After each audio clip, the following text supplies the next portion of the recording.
We're waiting for Steve to press record, and we'll get going here, guys. Mic check, mic check, mic check. All right. I am recording. Here we go. Intro song.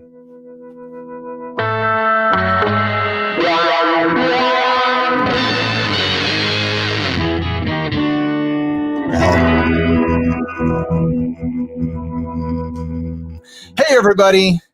We're starting off the show strong with a $2 super chat from Jason Weiser. Thanks, Jason. Just saying that he can't stay up late. So thank you, Jason. This first ad, let's get off. Wait, hold on. What is this? Oh, what is what? Who are you? Who am I? Oh, hi, I'm Ryan. And I'm Steve, and this is 60 Cycle Hum, the guitar, buying, selling, trading, modding, fixing, breaking, reviewing, playing podcast. Now, smash that first ad.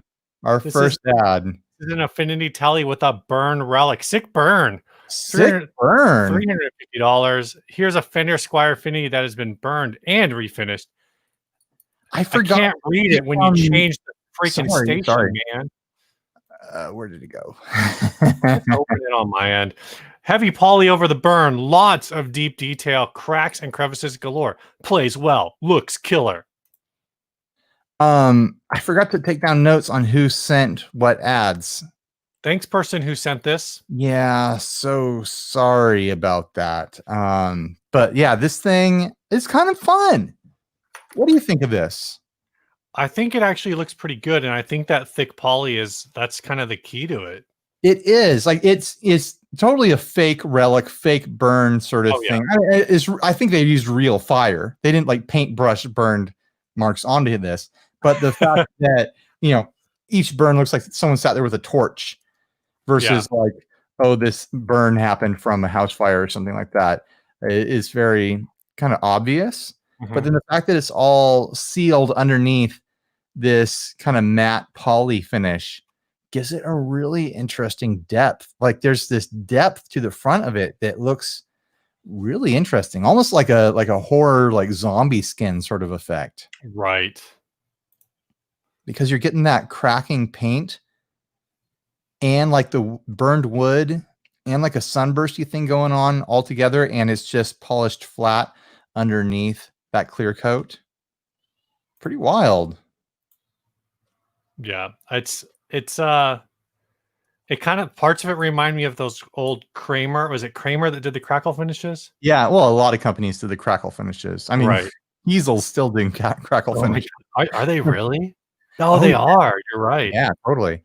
You're right. So $350 for this. It's an Affinity Telly, so that they're charging for the finish because that's what, like $179 or whatever. Yeah. Well, is this a professionally refinished guitar? Of course, that clear coat looks pretty slick. Of course, in like classic freaking fashion, the one thing that I hate the most is that it's got that stupid Fender logo on it. Oh, did they put a Fender logo? Yeah. Did they made it as a Fender USA logo? Yeah, that sucks. Oh. Zoom on. Rub that out. It doesn't look like a water slide from the pixels, but you see those pixels there? Check out them pixels. You made that joke last week. Did I? I'm gonna make that joke every week. Stay tuned, everybody. I don't know. What's your price point for this? Oh man, that's tough. There we go. They want $350, but it's like you're starting out with a sub $200 guitar, but then you're getting a cool look. Like I feel like I would pay for this body. I don't really care about the relic neck and headstock. I feel like that's too far. Right. Like the headstock went too far. There's just something about it that's like, yeah, really? No, I don't think so. Or they didn't go far enough. They should have gone farther if they wanted to go that dark, Like I want to see burning embers on the end of the headstock. Like maybe like instead of a live edge, a dead edge where it's burned away enough. That would look really cool. Actually, I think that would work. Yeah, like it's away from the edge. It's interesting because so much of the rest of the guitar has that crackle, the crackle thing going on, but this is just like straight burned. But I mean, I would think that the finish, I mean, I don't know. I've never tried to light a guitar on fire, but I would think that the clear coat that they put on, you know what? Because it's a Squire Affinity, it's not a coat. It's that like satin finish. Yeah, so it probably doesn't crackle. No, it was like it melts and bubbles and pops. Yeah, if it was like a CV neck, it probably, like with an actual gloss coat, it probably would have actually crackled. But in this case, it's just kind of burning through. Here's what I'm going to say: as a guitar, I'm going to underpay for the work that went into making this happen, because I believe it took a lot of work to achieve this finish, and it actually looks really cool. It's kind of stunning in its own way. It's undervaluing itself just because of what it started out with. I'd have a tough time paying more than like $275 for the guitar, but as a body, if you parted this out, I feel like I would overpay for the body. Like I would pay more than an Affinity Telly body would go for just to have the finish, Right. Forget the neck. So you forget the hardware and the pickups and everything like that. Let me buy a project starter, and I would buy above value for this. Yeah, I could see that. I would say like probably my limit for this guitar is maybe like 200, but I could see paying like 125 for just the body. Yeah, no, that sounds tempting to me. If I saw this body for 125, I'd be like, man, that looks pretty sharp. I could think of some fun looks to do with that. I could do without the whole burnt up neck. I just could. Like, I don't care about the burnt up neck at all. Like but that body is fun. There's something really fun about it. Yeah, the body looks good. It really does. Yeah, I mean, I don't say about this. Did he say that there was any other kind of upgrades to it? No, he doesn't. No, I think everything else on there looks pretty stock. Yeah, you're paying for the finish, and the rest of it is a damaged Affinity Telly. Epiphonium in the chat says it's cute. It is cute. And it's also kind of spooky and haunted looking, Yeah, there's something fun about that. All right, man, what's new with you? I don't know. I actually didn't write anything. Right? We covered that thing to death. Yeah. What's new with me? Yeah. How's life? You surviving? Yeah. I mean, I'm pretty much. You guys actually. I've heard there were protests in my neighborhood, but I don't know where.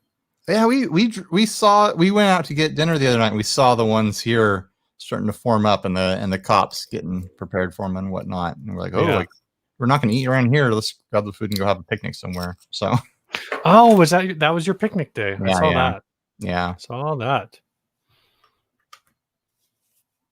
It's a hell of a world we're living in right now, Steve. Yeah, I don't even know how to launch into this. So, well, I'll talk. What do we got? Oh, you got what's new? Yeah, I'll talk about my side of what's going on. Oh yeah. So I posted that. I posted the blackout image to our Instagram. Oh yeah, that's what I wanted to talk about. Where it got a normal response from people. People were fine with it on Instagram, and then there's a community section on YouTube where you can post like photos and little blog entries and stuff if you want to, and people see them if they're subscribed to you. I just posted it there. No text, no nothing, no hashtags. I didn't write anything. My frame of mind was I woke up that morning thinking I was going to publish a video and premiere a video, and just like feeling weird about it. And then I looked on social media, and everyone's doing the blackout thing, and I sat there and I thought about it for a minute, and I was like, you know what? Like, I don't care. Like, I don't care what people are going to say. There's going to be people who are like, oh, I don't come here for this or whatever, which is exactly what some people said. Like, there's important stuff going on right now. And there's nothing wrong with us as a content channel stepping back for a day and being like, you don't need anything from us. Go think about what's happening.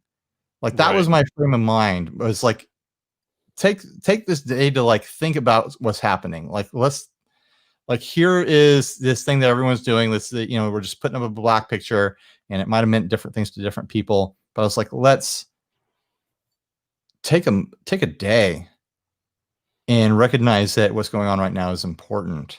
So that was just my thinking on it. And of course, on YouTube, people went bonkers because that's where people go bonkers because they're more anonymous. Right. And there's all kinds of crazy comments on that post, which is funny because the community posts that I usually do almost never get any traction at all. But here I post a black square, nothing else in it, nothing but black pixels, no text, no descriptor. Mm-hmm. I mean, talk about, a picture is worth 1,000 words. People read and everything and anything they wanted to into that and just went wild with it. And kind of, it showed people's hearts. People had their hearts on the sleeves, what they were thinking on their sleeves. And sometimes it was worth reading and sometimes it was not. So what are your thoughts on that, Steve? What are your thoughts on the blackout thing? My thoughts are, I definitely understand where a lot of people were coming from, where it was like, it's kind of this interesting space where it's like, you want to show support. I know for me, like I spent a lot of time just not really knowing what to do and trying to absorb as much information as I could. And not even from like, trying to make an informed decision perspective, but just Sure. Trying to figure out like what's my contribution besides being able to like, do donations or whatever, like, just trying to do something with this platform, and like right. Either my personal Instagram or my personal whatever. And so a lot of my conversations have just been like more, I guess, the one-on-one or like on, in smaller venues and not really on using our platform. Oh yeah. I mean, I've spoken my piece in very direct ways through my own personal social medias and stuff like that. And I'm sure people are blocking me or whatever. And, yeah, thinking all sorts of awful things they don't like about me or agreeing with me. There's plenty of people who, are on the side that I'm on and whatnot. Oh man. Yeah. So here's what I will say is coming up to this, like I actually reached out, you and I started talking about this earlier in the week. And I reached out to a friend of mine at church who sent me the link that's in the description. So here in San Diego, we had some protests. They ended up at like La Mesa City Hall, which is basically a suburb. It's its own city, but it's basically a suburb. And this grandma basically took a rubber bullet to the head that put her in a coma. Her family set up a GoFundMe. So we got a link. And tonight, if you guys want to check out the link, read about it, read about her, basically find out what's going on. And tonight, all of our super chats are going to be going towards that GoFundMe. Yeah. I mean, there's not really a quick and easy way for me to figure out what money comes in on a day from super chats versus the regular ad revenue I get on YouTube. So I'm just going to say everything that comes in ad revenue from this date is going to go to that. Okay, cool. Yeah, I was just going to try to write it down, but no, don't try to keep records. We'll just do it that way, and we'll post about the results later. On top of it, I will match whatever. Well, not whatever that total is. I will match the total super chats up to like $300. Yeah, not up to like $300. I will match the total super chats up to $300. Nice. Yeah. So yeah, if you guys support basically medical and legal costs for this poor woman that we don't know, but she's a local to us and she ended up in the hospital for being within view of the cops. Basically. Click the link down below for the GoFundMe or do super chat. Get Offset just did $10. Thanks, Get Offset. And that's what's going on tonight. I mean, I'm just kind of, I think you are too, but I'm just kind of spent from this week. I'm just kind of flabbergasted by everything. Like I'm not like emotionally charged up to do like our normal like, dog and pony show here. What's the next thing? Should we talk about a topic? No, the next thing is our sponsor tonight. Our sponsor. This week's first sponsor is Daddario. Daddario has been a supporter of the show for a while. They make strings. They make all kinds of accessories. We've been promoting for a while the XT string. They're fantastic string. Ryan puts them on all their guitars. I've got some bass strings to throw on a bass that I still haven't done because I just never have time to do anything anymore. I'm feeling a little my life. I've only got 4 packs right here. That means what? I've been using them up pretty quick because I got like 10 packs in on the last order. I just keep throwing them on stuff. I've only got 1 set of 11s left and 3 10s, so I'm working through these things pretty quick. But yeah, I'm a big fan of those strings. Every time I pick up a guitar that has them on there, I'm just like, damn! It's just still slick. It's still twangy. It still feels brand new, and I can't believe it, you know. And then I pick up a guitar that doesn't have them, and I'm like, ugh. It's all crusty and rusty, and these strings are going dead, and so I have to EQ the amp around it a little bit better to get more highs and stuff. For someone like me who's just got, you know, like guitars hanging up everywhere, all my stuff is stored out. None of it. Oh yeah, it's perfect. They've been a dream come true. So, thanks to Dario for sponsoring us and for making these really cool XT strings. I think Dario intended for us to start talking about some other product eventually, but the whole COVID thing went down, and I don't think they ever got it shipped out. So we're just gonna keep talking about them strings. Maybe we should hit them up. Yeah, I probably should check in with the Daddario. Anyway, they're based out of New York, where stuff really went down. So yeah, check out Daddario.com. This first topic is Guitar Center. Yeah, I mean, and you know, we're gonna in the past, when there's been stuff in the news, Steve and I have just both been like, let's not talk about that. Everyone else is talking about that. Yeah, it's boring by now, or it won't still be in the news by the time the episode airs. But you know what? We're here. This has been the thing on our mind, like predominantly for nearly a week now. Like, let's talk about looting. Let's talk about the looting at Guitar Center and other, music retailers and stuff like that. Any retailer, I was thinking earlier today, like there's parallels. There's probably some podcast or YouTube show out there right now that covers, model trains or some other hobby. and they're talking about, model train depot that got looted. Oh my gosh. Like, oh man, it's just, such a tragedy. They stole all these specific models of locomotive and all this track, and I hope the business recovers and whatnot. I heard the Guitar Center local to us, the La Mesa one, got looted at least somewhat. I don't know how much. The La Mesa one did? Yeah, because there was protests at the what's it called, the Grossmont Center out there. This is turning into a political geography podcast. And yeah, so it was just crazy. And of course, like, I think somebody, I don't remember who it was, but someone we know texted me and was like, dude, Guitar Center, like somebody broke it open. Are you headed there? And I'm like, I'm not going anywhere. Yeah. Like the last thing I'm going to do is risk life and limb for, whatever Dean is left, or right, like that, or anything on the floor at Guitar Center. There's nothing. I think people have been misreading me too online, because I've been very vocal, at least through my own personal social pages. Yeah, I've been very vocal against police brutality, and the whole mud of this whole thing, the whole mud of the conversation is people think if you're on one side of one issue, then you're for everything else. I'm not for looting and violence and attacking people and hurting people. Like, that's the thing I'm against. I'm against the cops doing it. I'm against people doing it.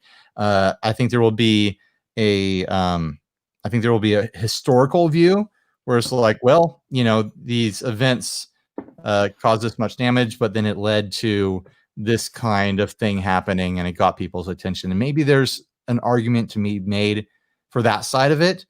But yeah, you'll never catch me in a riot. You'll never catch me looting. But also I'm not, the community that's greatly affected by this issue. So the thought of looting a guitar store to me seems ludicrous, Right. But then, like I said, I'm not in that community. I'm not, I don't have, I'm frustrated because I have empathy for that community. Yeah. I've been frustrated for a long time for them. I've had friends and people in my life that I've heard their stories and it's been unbelievable forever. And we're at a boiling point now, and maybe it'll go back down and go back up. And it's going to be history. Like this stuff is just going to be a footnote in history eventually. But yeah, I just wanted to be clear that I'm not I'm not ever going to cheer on like, yay, rioters, yay, looting, go show them. The protesters have all my support though. Yeah. At the same time, there's a video I saw this weekend. There's a lot of videos all over, right? But I saw this video out of Kansas City where literally, apparently, the police, told the crowd like, don't go in the street, like stay in the park, don't go in the street. So this guy like walks out in between two cars, like he barely goes in the street. And then he goes back in the crowd, and the cops like run over and like grab him, and then like and pull him out, and in the process like spray some lady in the face with like whatever mace or whatever. I don't know what it is, tear gas deterrent stuff. So I see that kind of stuff, and it's like I think about it and I go like, what is going on? Like, I feel like as much as I hear like, oh yeah, looting isn't the like these lootings and riots, like riots is just like destruction of property for the sake of destruction, maybe. It's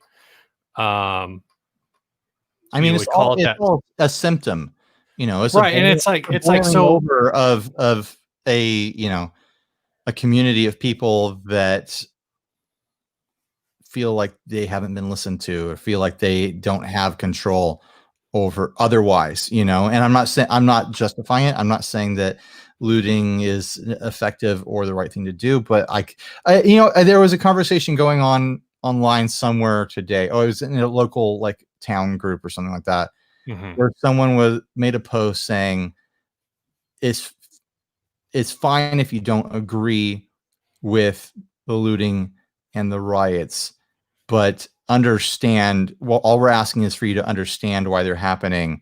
And then someone replied like, I refuse to agree with them. And it's like, that's not what anyone is asking. We're asking you to understand why they're happening. And I think that's a huge part of the conversation, is to understand why they're happening, not to agree with them, not to endorse looting or rioting or any of the violence that ensues from them, but the reasoning behind it, the reason why people are choosing to risk their lives over these actions, because they are risking their lives to get things that seem trivial. Like someone breaks into a Guitar Center and steals whatever's laying around. It seems trivial to me. Yeah. It seems like a trivial thing to risk your well-being over. But if you've got this just complete overwhelming, feeling about the reality that you live in and seeing how the world treats that reality, how your government, how your society treats that reality, and you feel powerless, eventually like a community comes to this. And we've got these communities all over the United States. It's clearly an issue everywhere. So yeah. And the reality is we don't deal with it. No, you and I are outside of that. We're just tall people. People are always like, hey, can you get that off the top shelf? And I'm just like, what makes you think I can reach the top shelf? Like that's yeah, that's heightest. You don't know how my shoulders work. I can't lift above my nipples. I mean, on the other side of that, though, now I feel like I've accurately represented the way I feel about the realities of that, and I feel like that's fair, right? Like I'm not an anarchist calling for violence in the streets and send a message no matter what. Like I'm interested to see what kind of message this does send and what kind of change it does affect, but I'm certainly not like, oh, go burn down the town. On the other side of it, and we're far away from the topic now, but I think we're just doing our thing. We're just going to talk as friends. Yeah, do our thing here because that's what we've been wanting to do. On the other side, I'll put this out here. If you think that if I understand the position, oh man, we're gonna lose 10,000 followers tonight. 10,000 people don't watch this. Who am I kidding? I'll say this. I understand. First of all, I saw someone the other day on Facebook talking about historic buildings in Nashville getting burned down, and that sucks. Sure. His historic buildings, whatever, that sucks. What I'm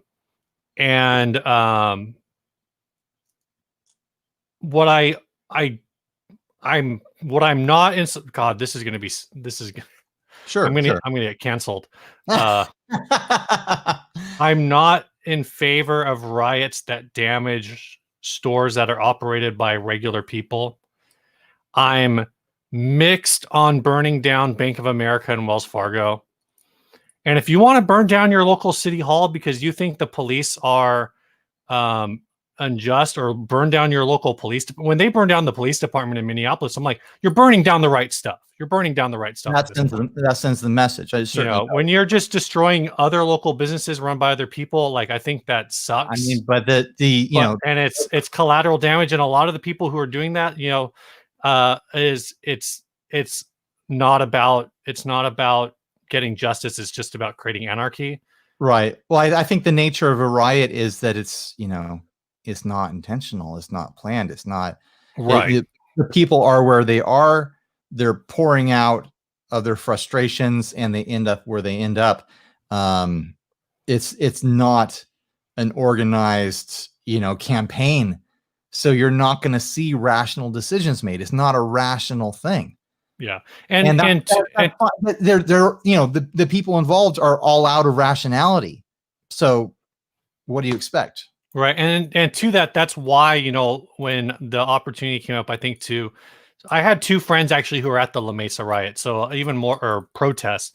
So even more backdrop on this, the GoFundMe that we're trying to support tonight, with all the super chats, again, going to support that, plus the match, I had two friends who were there who said everything, like it was loud, it was rambunctious, it was everything that you expect a protest to be. Like, people have this image that a peaceful protest means a bunch of people show up and they sit down and they all sing Kumbaya together, or whatever, right? Like cars and people chaining themselves around a tree they want to save or something. And I saw somebody post that, oh, well, you don't, like, these aren't peaceful. People are angry. People are angry that, and they're going down there and they're flipping off the police, and they're saying all cops are bastards, and telling the cops to, that's all First Amendment, calling the police assholes and telling them to go fuck themselves and whatever. And all this stuff. And I'm like, none of that's violent. Like, it's violent language, right? It's violent language, but it's not like it's your First Amendment, right? They're not saying like kill all cops. They're just saying you guys suck. Like, do better. Yeah. My line really is, are you enjoying? Do you have the opportunity to express and enjoy your constitutional rights to express yourself, to seek out retribution, to communicate your frustrations? Then go for it. I can't condone anyone breaking the law or being violent to anyone, but then also, people have the right to self-defend themselves and things like that. On the other side of that, the flip side of the argument that we haven't leaned into yet, like, I'm disgusted by the behavior of the police that I'm seeing in videos. I'm disgusted by it. Like they're trampling the Constitution in the streets. Well, so there's that, and they're doing it at the request of their own local governments. I mean, you watch some of these videos, and there's joy on the faces of many of these police. It's really right. It's foul, and it's so upsetting, and this is going to leave a permanent scar on a generation of people who witnessed this either in person or through video on the internet. Like there's going to be trust issues with the police with a generation of people forever. And I think in the chat, Craig Flowers basically called out what my thoughts on it are, which is just that, for it's kind of like chill. Like, are you talking about this recent comment from him? Yeah. Okay, I'll put it up. So I'll throw this out there, and this isn't to belittle. This isn't like a belittling statement, but it's like children. Like when you have a baby, you don't expect a baby to do anything except be a baby. Sure. And so to me, like, historical, you can say, the police are, what's the police slogan is always to serve and protect.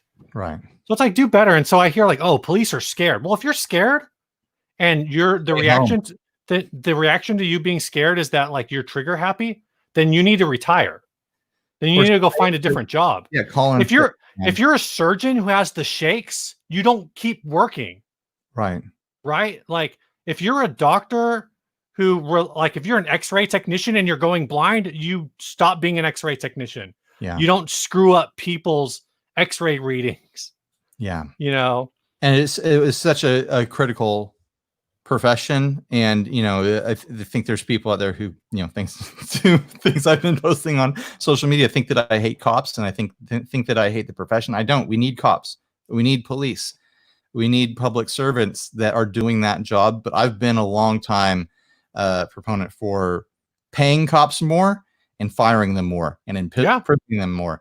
The thing I want to see in my ideal vision for the future of America, it's like I want to see a future where when it happens, because you can't stop it, it's going to happen again. When a cop is abusing his power, when a cop is going over the line, another cop that's there steps in, grabs that cop, cuffs that cop while still in uniform, puts him in a car and drives him away.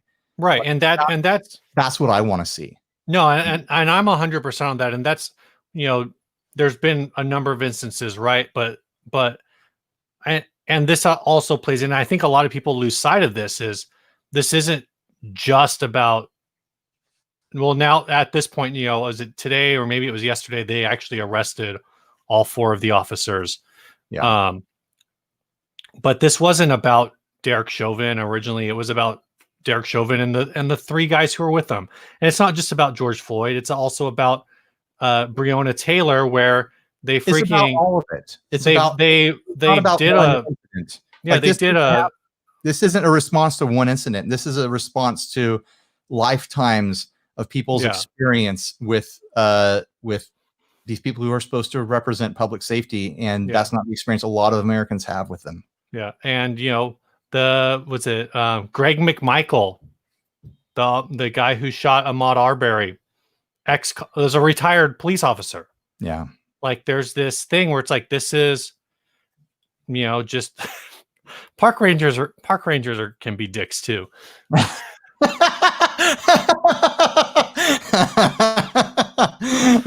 true. I haven't heard of any park rangers murdering people in the line of duty. Like they can't do much except they can only be like, sir, you need to get off that. You need to get back on the trail right now. I mean, I've watched Yogi Bear. Sometimes Yogi has it coming to him. Oh my God. He steals a lot of picnic baskets is all I'm saying. Let's not use that as a metaphor for anything. Yeah, but I mean, circling back to our vaguely connected guitar topic, what would you loot from a Guitar Center, Steve? Boutique pedals.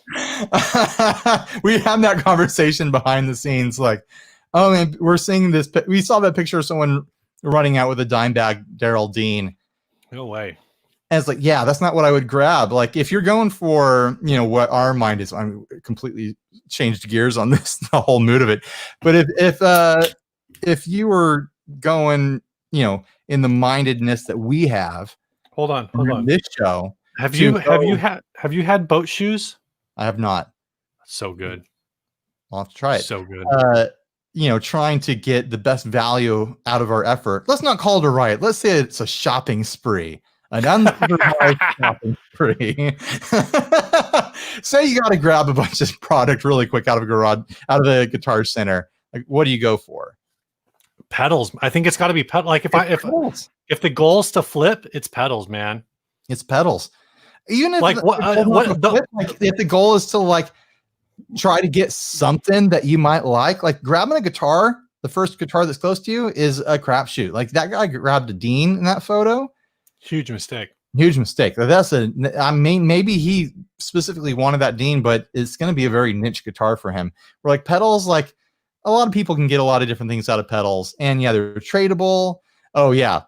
The other angle was, you know, in the hypothetical situation where it might be less than legal to have this stuff after you get it, it's a lot easier to get caught with a stolen guitar than a pile of stolen someone earlier did say, you know, instead of looting a Guitar Center, like you should just detune all the guitars. And all I can say is, look, we're talking about protests and rioting and looting tonight. We are not talking about terrorism. Oh my gosh.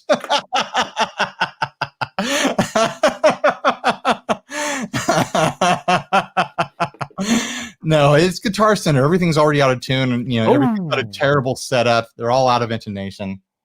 Yeah, I was just thinking, like, I mean, I'm sure they write down the serial numbers for everything, but no one's buying a pedal checks the serial number. If you acquire a pile of pedals, no matter how you get them, unless it's got a distinguishing mark on it, like a big scratch across the face, or like someone's, you know, etched their name into the side, no one's ever going to know if that was their pedal or someone else's pedal. Like, they're an untraceable good, you know, once you've got them. It's just the reality of it. Just got a $20 super chat. Thanks. Vinyl Key. Thanks for having some real talk tonight. Appreciate you guys. Thank you. There's going to be people that backlash on us for this. There's going to be people that unsubscribe, and that's fine. Yeah. There's been a lot of pushback on Sweetwater actually. Have you seen that? No. Apparently Chuck Surak is well, we want to save that for the next topic. I don't know. Do we? No, let's just do it. Whatever. We're loose. We're just chatting. Like, let's a different kind of episode tonight. I don't know how to process. You know, that's one of those things where it's like, I don't want to dismiss the people who are like, oh, if you're going to be this, then, you know, cancel Sweetwater. Like, I understand that. I do question where, at what point, you know, and I've been seeing lists go up. I got Wendys last night. Apparently Wendys is canceled. You know, Target is canceled. Like, isn't the Wendys thing, like, everyone's focusing on Wendys probably because they have that, you know, their spicy Instagram, you know, replies that they do or whatever. But isn't wasn't the issue that like the CEO of the company that owns Wendys and a bunch of other companies like donated a bunch of money or something like that? Like, it's right. Not Wendys specific. It's not like, you know, Dave Thomas is over there doing that. Like Wendys is owned by like a multi-corp or something like that. Yeah, I don't know. And so that is actually a really good point, and not to, you know, the thing with Sweetwater, not to justify one thing or the other, but like, you know, Chuck Surak donated like $2,700 in 2016 to was it 27 or 2,700 or 27,000? 2,700. Is that all? Yeah, people are like freaking out over, as far as I can tell, 27. And I'm not saying they shouldn't. No. If that's your conviction, you do your conviction. I know. Well, no, I didn't do a full amount of reading on it, but my understanding was he donated it to Pence when Pence was a governor, and then Pence got absorbed into being vice president, and so he took that money with him.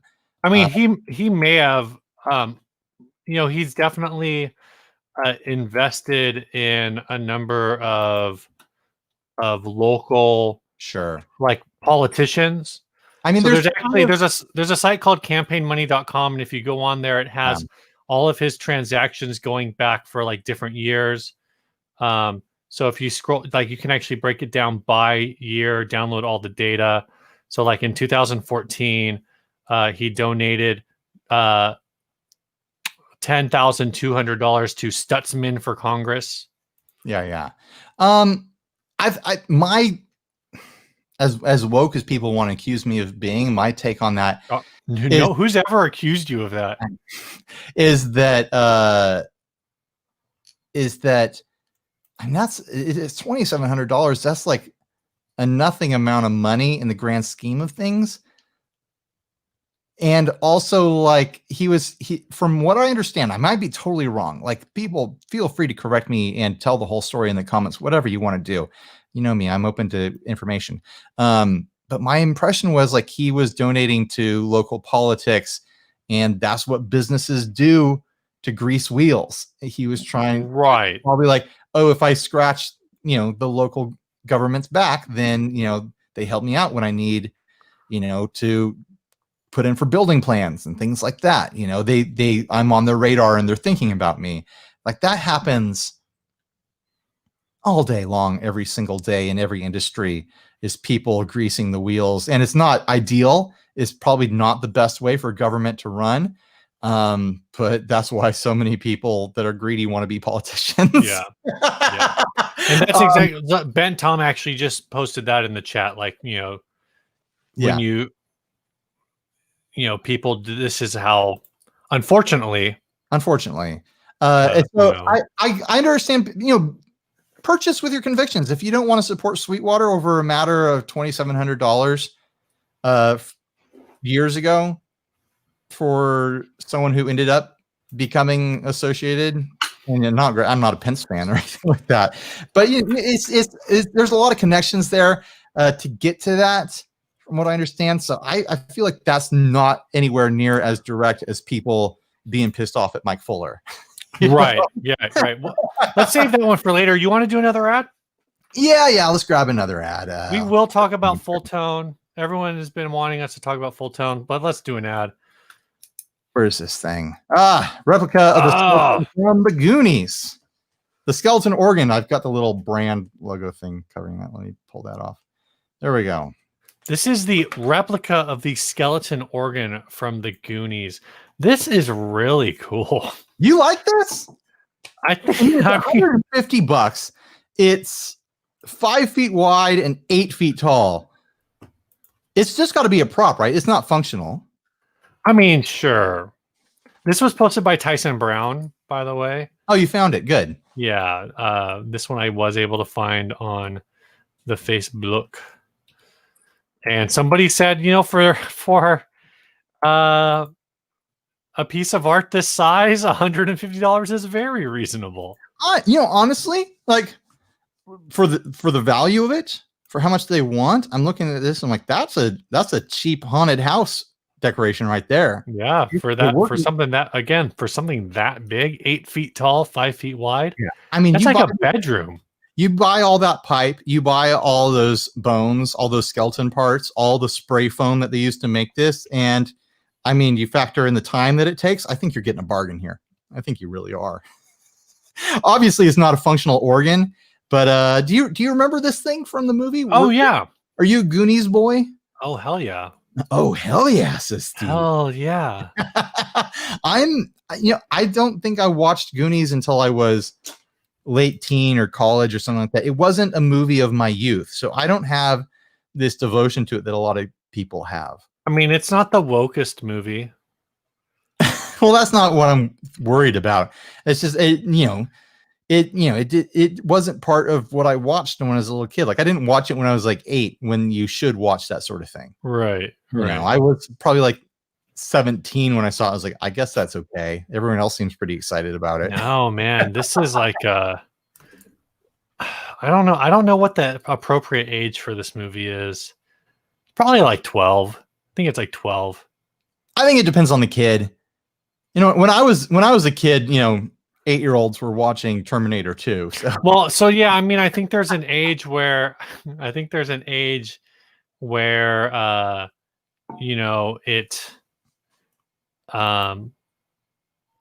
the adultness like of some of the jokes. Like there's a lot of like of language in it that's you generally don't want to expose your 8-year-old to. Are you passing out the code, Steve? How did RJ get in here? Oh, I sent him the code earlier. Oh, okay. Yeah. I told him to save it for later. I think he's just testing it. But when did you become exposed to the Goonies? When did you see the Goonies? How old were you? I don't remember, but I was pretty young. Okay, you were young enough. Well, I caught it on TV. Maybe it was on TV. Maybe it was a cable thing because it never played on. We didn't have cable when I was a kid, so it never played on local TV. Yeah, this movie came out in 1985, so I did not see it when it came out. I was 4 years old when it came out. I was 1 year old when it came out. But I was right there. I don't even have memories of seeing it like in the video rental places or anything like that. Like I didn't get exposed to it till late. Yeah, I have this in my brain. Like when Hook came out and I saw Hook, I think I had already seen Goonies. No, yeah, I didn't see it until way after I saw Hook. Hook, I saw at the right age. That was like I was the same age as the kid in Hook. What the heck? So anyway, Steve, do you buy this?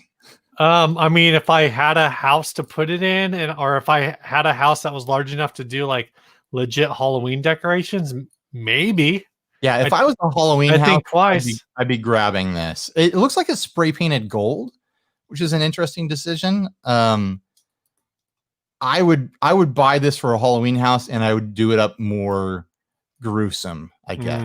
Not just gold. Put some raw meat on it. Yeah, let's just cover it in raw meat. No big deal. It's pretty fun though. I kind of wish that I had a lot of storage space and I would do like Halloween stuff like this with my family and do big decorations and whatnot. But I can't. I mean, it looks pretty good. I guess it's a replica, so it's definitely not a real organ. Not like the one in the movie that I'm sure is a real organ. No, the one in the movie is totally a playable organ and not at all a movie prop. No, looking at this thing, even the little picture that we've got, you can see exactly what it is. It's a good quality Halloween skeleton surrounded by various lengths of PVC pipe and spray foam. That's spray insulation foam. I mean, they did a great job. It looks like a lot of fun. Comment. That's what I was laughing at. I've already got a full-size Dalek made out of trash. I don't need more stupid things. All right. Do we want to tackle? Should we do another sponsor? Yeah, this week's sponsor is next sponsor is Chase Bliss Audio. That's good. Chase Bliss Audio. They make pedals more creative than you are, and what I was going to say is I'm not going to do the full Chase Bliss spot. Sorry, Joel. Chase Bliss is doing a giveaway right now for an automatone in coordination with Mid-Fi Effects or Mid-Fi Electronics and Cooper Effects. They're all doing giveaways basically where it's like, donate, send us a receipt, whatever. They all have instructions. So there are links in the description to the Instagram accounts for Chase Bliss, for Mid-Fi Electronics, for Cooper Effects. Also, I've got a link in the. I'm sorry, Joel. I'm totally hijacking your spot. I don't really care right now.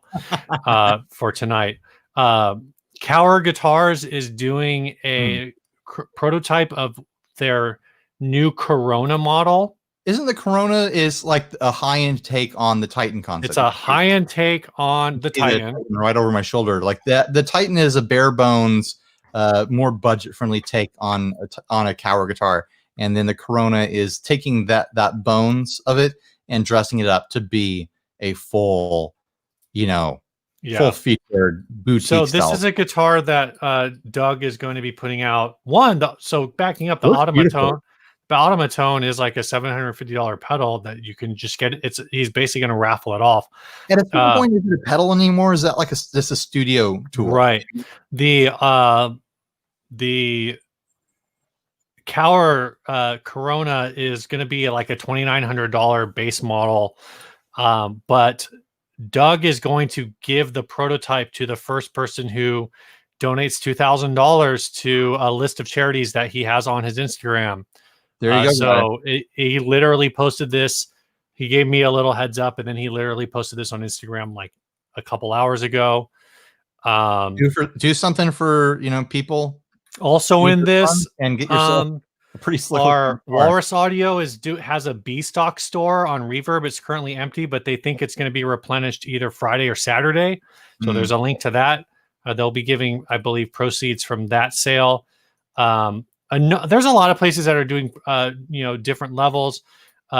Philippe from Caroline Guitar says that they will be doing something they haven't rolled out yet, but I put a link to his, and Grant at Big Ear Pedals, I don't know what the duration is doing basically all sales, not profits from sales, not proceeds from sales, all sales are going to be put out to charity. I don't know which charities they are. Big Ear for details on that, but man, that's wild. Yeah. Some sort of charity, that's a big give to be given all proceeds. Like, that's a lot. Yeah. And there's one more store I will talk about with this topic.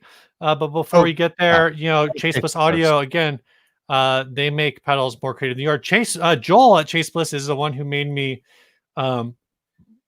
just by posting aware of Campaign Zero, which is a campaign to eliminate police brutality.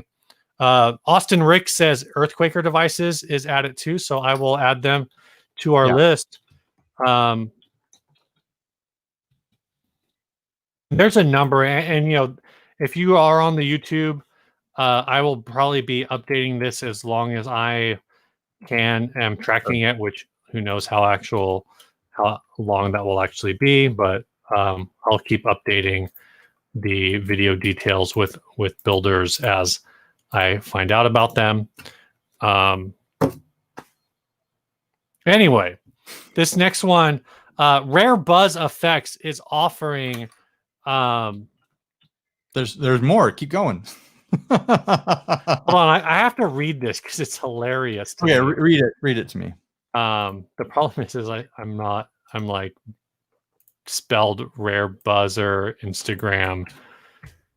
Nope, that's not it. This is riveting. There we go. Good listening here. He says, "Hey friends, I'm not going to elaborate on what's going on with certain other manufacturers, but if anyone out there owns one of these pedals, parentheses like a Fulltone OCD, I will rehouse it in a black enclosure free of charge until I run out of black 125Bs. I'm not sure how many I'm sitting on, but I've got at least 3 or 4. All I ask is that you pay shipping both ways. Karma points if you make a donation, sign a petition, and a protest, buy something similar from a black indigenous person of color owned business or something similar."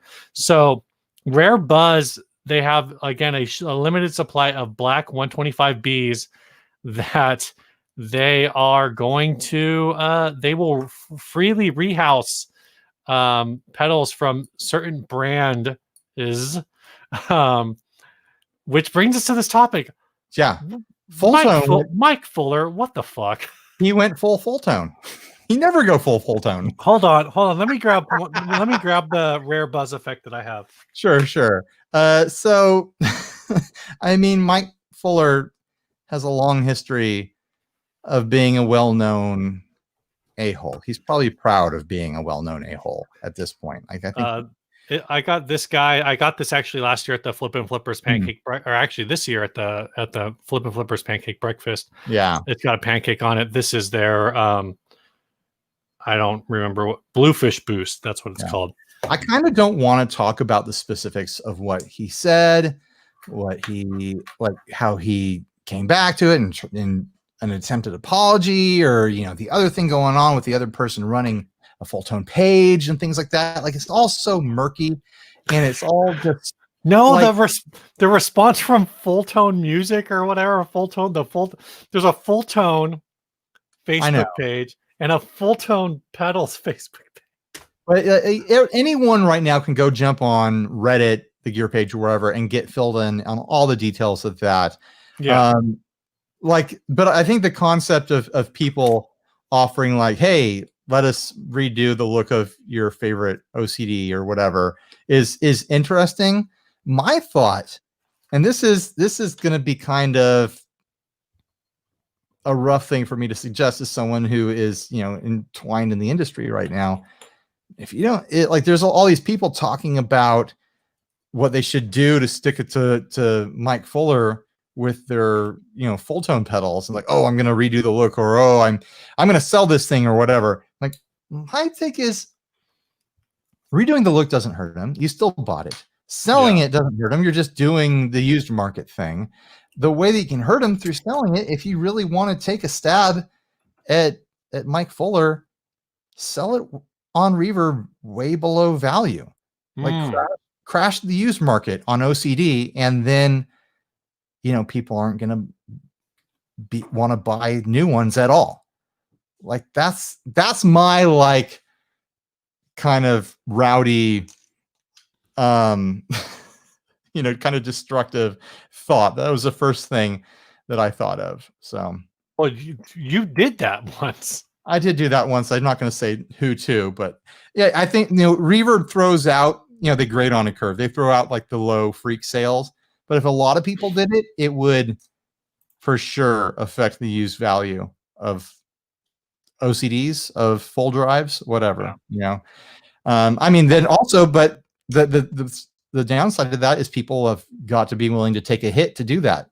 If you go like, oh, I'm so disgusted with this object that I have in my life that I want to, just make a point, and I'm willing to take a loss, and you go sell it for $1 on Reverb, enough people do that. It sends a message, is what I'm trying to get to. It sends a real message.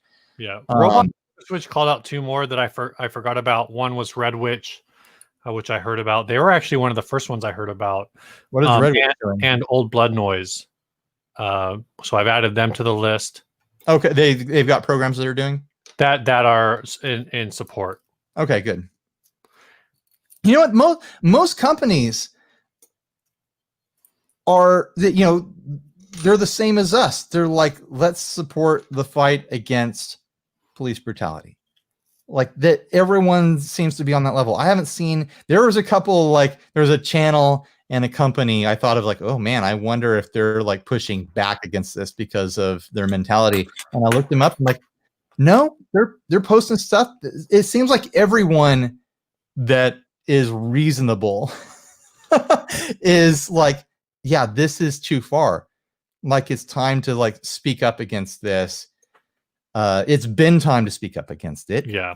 It's time for us to all be speaking up about it at the same time. It's just the reality of it. Like, and this isn't, we had all sorts of people on that post, and we'll get the comments here in various places of telling us that we're virtue signaling and I'm sure. Blah, and we're just trying to do it to get nice boy points or whatever.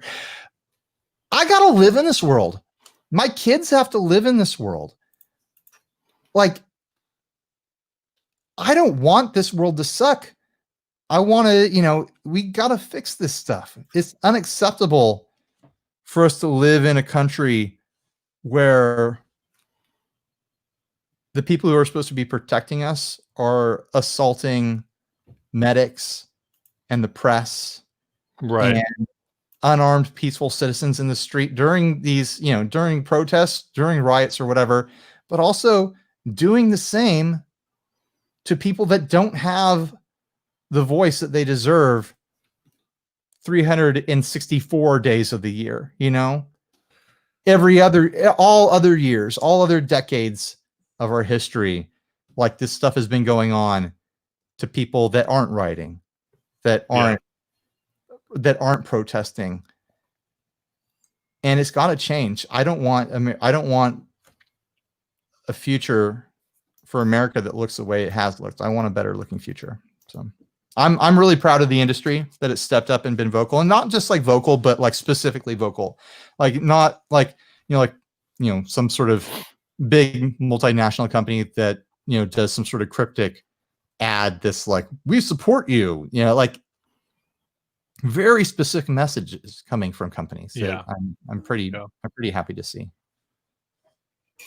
I don't know. You have anything to say? I mean, we've been sitting on our hands. I mean, I think the craziest thing with the whole Fulltone thing, not, again, we talked about not getting into specifics, but I think about the craziest thing with the Fulltone thing was where like somebody emailed him and his response about like, oh, that's really screwed up what you said or whatever. I don't remember.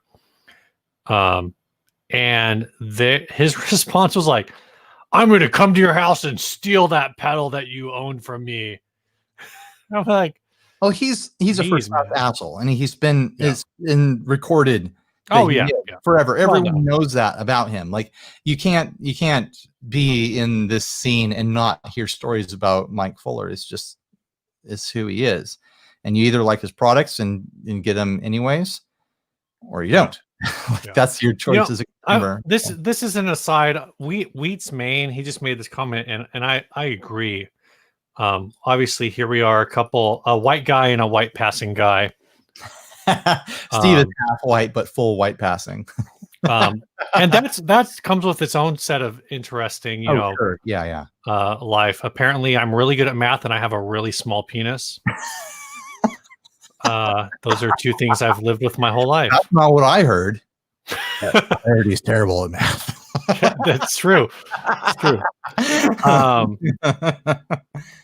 We still but basically he said, this isn't about race. There's a lot going on, and there's a lot of when you see the protests, there's a lot of just people out there all over. And the comment that I see a lot is like, well, if you look at the numbers, white people actually get killed by cops more than black people. And it's like, protest that too. Like, let's get all killings at the hands of cops down as far as we can. Yeah. It's like, so one, agreed. Like people are saying, well, the media doesn't talk about that. Well, okay, that's fair. So are you going to talk about it? Or are you just going to say, well, numerically white people, or are you going to like figure out who those people are? Like, go do something about it. Are you going to do something about it? Or is that just a the core of acceptable? The core of the frustration is police brutality. I mean, it's there. You've got an entire community of people who justifiably, know that they receive an unfair share of police brutality. I don't think anyone should receive any share of police brutality. I can agree. And that's not me like doing some sort of BS all lives matter thing like that. If we want to protect the rest of us, like starting with the people who are getting it worse is a good place to start. If we can figure out how to solve this, or how to alleviate it, how to make it any amount better for the black people in our country, it's going to improve the lives of everyone in our country. Yeah. It just flat out is. So like those kinds of arguments are just people being defensive or wanting to argue or having their own issues. Like, figure it out. Freaking figure it out. This is going to be an awkward transition. It's time for housekeeping. Here we go. Sorry, Pontus Helm. When you landed on this episode, thank you so much for joining us at the $5 level. I will get something sent out to you soon. I know a lot of people are waiting on me to start actually shipping things. Sorry. But it'll happen someday. I've been shipping stuff, Steve. What's your excuse? I've shipped stuff out all week long. Yeah. Of course, I got money when I shipped them, but I mean, I'm getting money and I haven't shipped them, but it's less direct. But I'll get that. It's just about, again, it's about finding a day where I can sit down and just smash out a bunch of shipping. But thank you so much for supporting us. If you want to support the show, head on over to patreon.com/60cyclehumcast. And if you don't want to support the show, that's okay too. Just thanks for listening and hanging out with us. So yeah, that's the last ad is a... Oh yeah, let me pull it up. I was like, oh, am I supposed to do something? Well, do we want to do the album review before we do the last ad? Oh, right. I forgot about that. The album review. Yep. This week's album is the self-titled album by Body Count. Oh, man. Had you ever listened to this before? I didn't even know this existed. What? Before. You didn't know this existed? No, when someone... So actually, when you posted up for album requests this week, so we actually have a pretty long list from the Inner Circle. If you're in the Inner Circle, or if you join the Inner Circle, you get to suggest our album reviews. But for this week, excuse me, Ryan went off list and Body Count was... this was in the Inner Circle album. No, but it wasn't in the main list, I don't think. It was just... It was. Okay, yeah. well... I did what I did, because that thread had been sitting there for a while. I was like, hey, guys, any fresh suggestions? And I think Jason Fuzzmonger recommended this one. Oh, what happened is you suggested Fear of a Black Planet. I did. And then he... hold on a second. I do want to answer. I think it's Bent Tom earlier.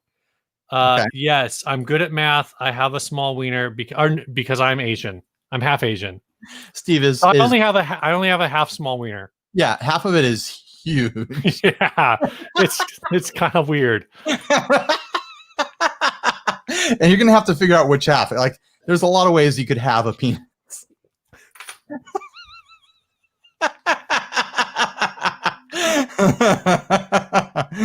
And now we're turning into a geometry podcast. It might be a trigonometry podcast, which was the math I wasn't good at. So anyways, yeah, this was roundabout recommended to us. I had never listened to this, but I'd always heard it talked about, like in the days when I had VHS, VH1 and MTV or whatever. It was always listed in, lists of whatever music show of like, oh, here's this controversial album. Yeah. Here's one that was, they were trying to get it pulled from shelves. I was trying to get it censored or whatever. I don't know what the full history is on that. I was like, yeah, let's roll with that. It's got Ice-T in it. The man that I most closely associate as being a militarized kangaroo. What? In the movie Tank Girl. Oh, I don't know if I remembered him being in that. Yeah, he plays a kangaroo. But also, Ice-T, near and dear to our hearts. One of the detectives from Law and Order SVU. Yeah. Yes. So you weren't aware that this existed. I had impressions of what it was going to be, but I had never listened to anything off of it. And it was completely different from what I thought I was getting into. Like completely different. Yeah. So obviously the Ice-T Association, I didn't really make any comments about the musicality except for the song, which is track 4, Body Count, which is, I think, the only song I actually commented on the music. And this kind of holds true off and on for the entire album. This is very much like that speed metal punk thing. I said this album makes me think of Sabbath meets Suicidal Tendencies. I like right off the bat, like the first track on it, I was like, this is functionally an instrumental track. It's like I'm listening to it. Sure. I could see this as a surf cover. Like, what is going on here? But it's like this very thrashy, very like punk, kind of like influences from like Dead Kennedys and Seuss and various different punk bands floating around in there, and also like this like shred metal sort of thing happening in it. Yeah, it was not what I was expecting at all. I was familiar with Ice-T as a rapper. I was not familiar with this side of him at all, and it was a bit of a fun trip for me. It just was. Yeah, no, and that's the same. I'm not even super familiar with Ice-T as a rapper, except knowing that he was a rapper. Right. No, he is I'm assuming he still raps like a legit like West Coast style rapper. Like you go look up his rap tracks, which was what I was familiar with. I wasn't familiar with this at all. I can go through some of my notes here. Right off the bat, not at all was it what I was expecting. Whoa, deedly guitars. There were a lot of songs where I want to learn the riff. Like there's songs that just have these great big like kind of open tuning metal riffs to them. Like I should learn these. These are fun, like proto like Rage Against the Machine style riffs floating around in here. Well, and that's what I'm saying is I don't even feel like they're like necessarily proto Rage. I think they were just part of like this.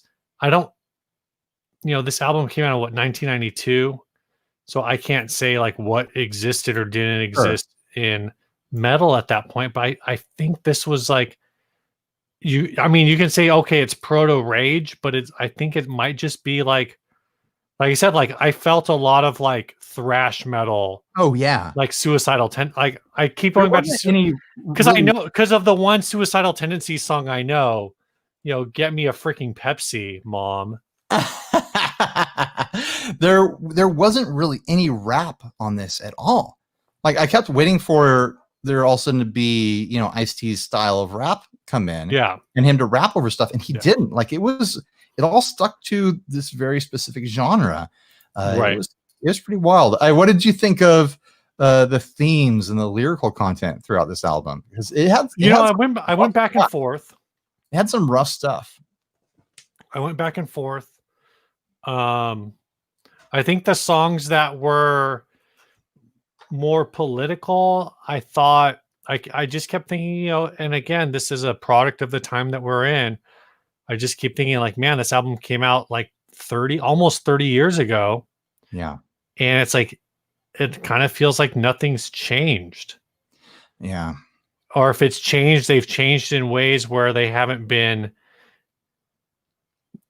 extreme enough or different enough to justify anything. Right. Yeah. I was listening to it and thinking, I was like trying to have some empathy and trying to connect with like thinking about the state of mind someone would be and to write a lot of these songs, because a lot of them are just like these brutal concepts.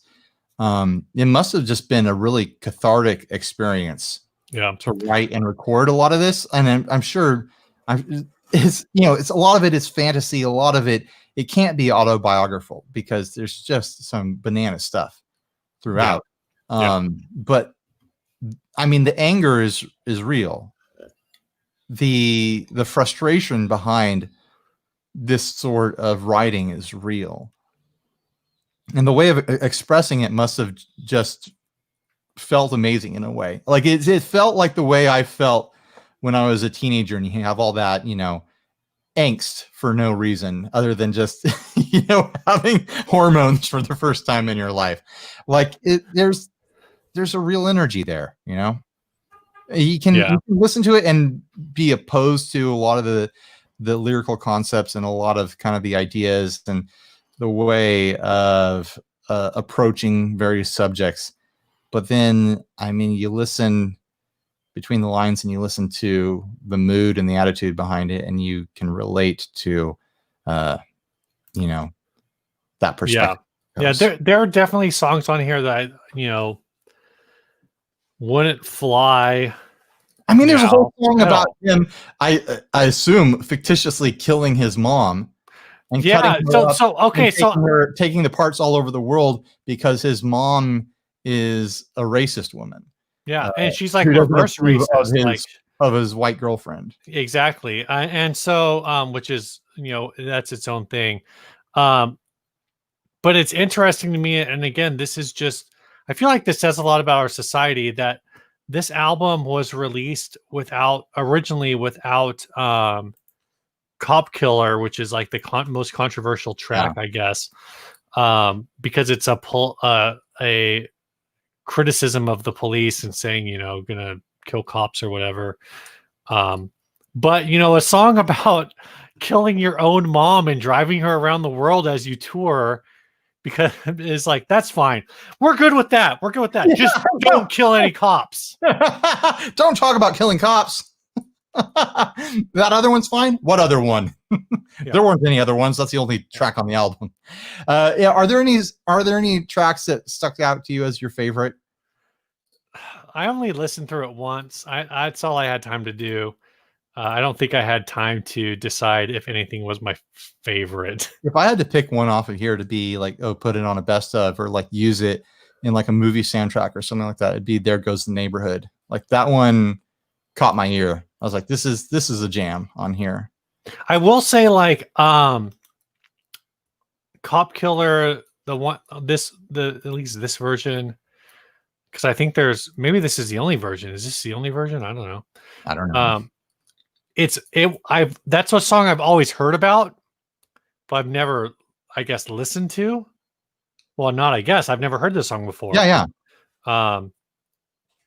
And it was super catchy. Well, on the version that we listened to, Cop Killer was the last track on it. Right. The opening track has a little skit at the beginning where Ice-T, or the character he's playing, is pulled over by a cop, and then he shoots the cop when the cop realizes who he is. Right. So, I mean, that it sets the mood for the whole album. Like, you know what you're in for. Like, this is an antisocial, anti-society kind of feeling sort of thing. It's very angsty and very upset at the world that exists in, you know. But then, I mean, you go back and listen to Ice-T's older rap music, and it's the same message, just presented differently, and a little bit less gory, a little bit less comical, I guess. Like, there's a lot of comical elements throughout this album. That's like it was reminding me of, like, I mean, maybe this is a different generation, my era of young kids versus yours, but kids used to sit around the play yard like discussing like horror movies and like metal lyrics and stuff like that, and trying to come up with the most brutal horror movie scene they can think of, and like, oh, what if this happened and that happened? Like, there's a lot of that mentality in the writing. Like, oh, what if this, like, is this offensive? Like, what's the craziest story we can come up with that'll make people feel uncomfortable? There's a lot of that going on in there. So I don't know. What's your final take on this? Do you think people should listen to this? Who should listen to it? I think it's worth listening to, but maybe mostly as a historical document. Yeah, I think I wouldn't recommend this to like a teenager or something like that. Let them find their own music for their own generation. But in terms of like music history and understanding where things were and where they're going, like, I think this is worth someone who can sit there and listen to it reflectively to give a listen to. And also, like, if you're an Ice-T fan, you're a fan of militarized kangaroos. Yeah. Oh my gosh. It's kind of fun to listen to Ice-T music in general, especially if you've watched a lot of Law and Order, because you're like, that's that guy, that's his voice. Yeah, that's the weirdest part. Before we hit this last ad, I'm going to do a classic 60 cycle hum thing. Okay. I'm going to use the bathroom. Ah, classics. You can't hold it? Oh, man, he's all the way gone. Let me go through some of my other notes here. Maybe I have something interesting. Probably not. I was honestly not expecting so much guitar on this album. I'm shocked. There's a real Tony Hawk Pro Skater vibe to this whole album. Yeah, I was listening to this thing and just like wanting to play Pro Skater. Are there body count tracks on Pro Skater? There might be. I can see why parents of the 90s were afraid of this album. I wrote that as I was listening to the one about him cutting up his mom. All right, we'll get RJ in here since Steve is gone. Hey, RJ. Hey, what's up? Hey, man. Have you listened to Body Count? I have not. I only know Cop Killer. Although they did come back in, like, I want to say 2017 with a new album. It's actually called All Lives Matter. Really? Yes, it is. see- The music video, you should check it out. It's actually really, again, another catchy song. Of course. But I thought it was very interesting. But it still has that take of like, hey, police brutality is a thing. Right. But yeah, I find it very interesting that's the choice of words that they decided to use. All things considered. I mean, Ice-T is always going to try to get people's attention. Like, and what else is going to get their attention that go in that direction from him? You know, right? That's a pretty wild creative choice. I after listening to this today, like, I want to listen to more. Yeah. Right afterwards, I was like, I want to go listen to some classic like Ice-T rap, and I binged on probably half an hour of Ice-T just rap tracks. I'll take the banners off of here. Steve, do talk about the song for the podcast listeners. You already do the last ad? Oh yeah, the last ad. Shark guitar, do shark guitar, oh man, shark guitar, do shark guitar. I don't what's this Skeleton King guy? So apparently the guitar itself is based on this guitar that's in an anime held by this character, and they just completely reproduced the guitar in all its bonkers details. I don't know anything about this anime. We should have gotten Brian. He's actually recording tonight because I was just talking to him. He's actually recording an episode of the Tone Jokes, but definitely should have had him on for this. Yeah, I thought about it for a second. I was like, we're going to end up talking about police brutality the whole time, so who knows if we'll even get to it. But yeah, what do you guys think of this? Are you saying that a Native American would not have anything to say about police brutality? That's not what I'm saying at all. I'm saying we'd be. I was saying I don't even know if we would get to this. Oh, gotcha. Apparently, this is the Soul King Brooke, who's a member of the Straw Hat Pirates, serving as musician after drifting to the Florian Triangle for 50 years. Well, yeah, all that is so obvious just looking at him. I mean, come on. I don't even know what this show is. This a show? Yeah, it's a show or a movie. It's some sort of anime thing. It's apparently it's called One Piece, and all I can think is it's been One Piece since you looked at me. Made a shark guitar, and it was kind of ugly. So, I got a question. Is that like a little like resonator, or is it like acoustic? I can't. I think it has a speaker in it. Oh, okay. So it's a speaker. I didn't get a good picture of the back, but you can see that there is a battery compartment, and let me see if we can zoom in on that, because there is a speaker grill back there on the back panel. So I think that sound hole is a speaker. Okay. But it is a bonkers design in that, like, I mean, it's a case of just completely copying a cartoon guitar. Because a cartoon guitar doesn't have to be anything. The neck doesn't have to be straight. It doesn't have to have the right amount of frets. Like, it doesn't have to make sense.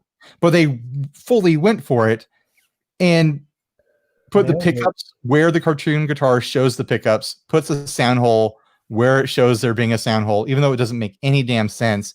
But because it's a cartoon guitar, like, the details of the shark shape are really fun. And thankfully they carried that through to the guitar design.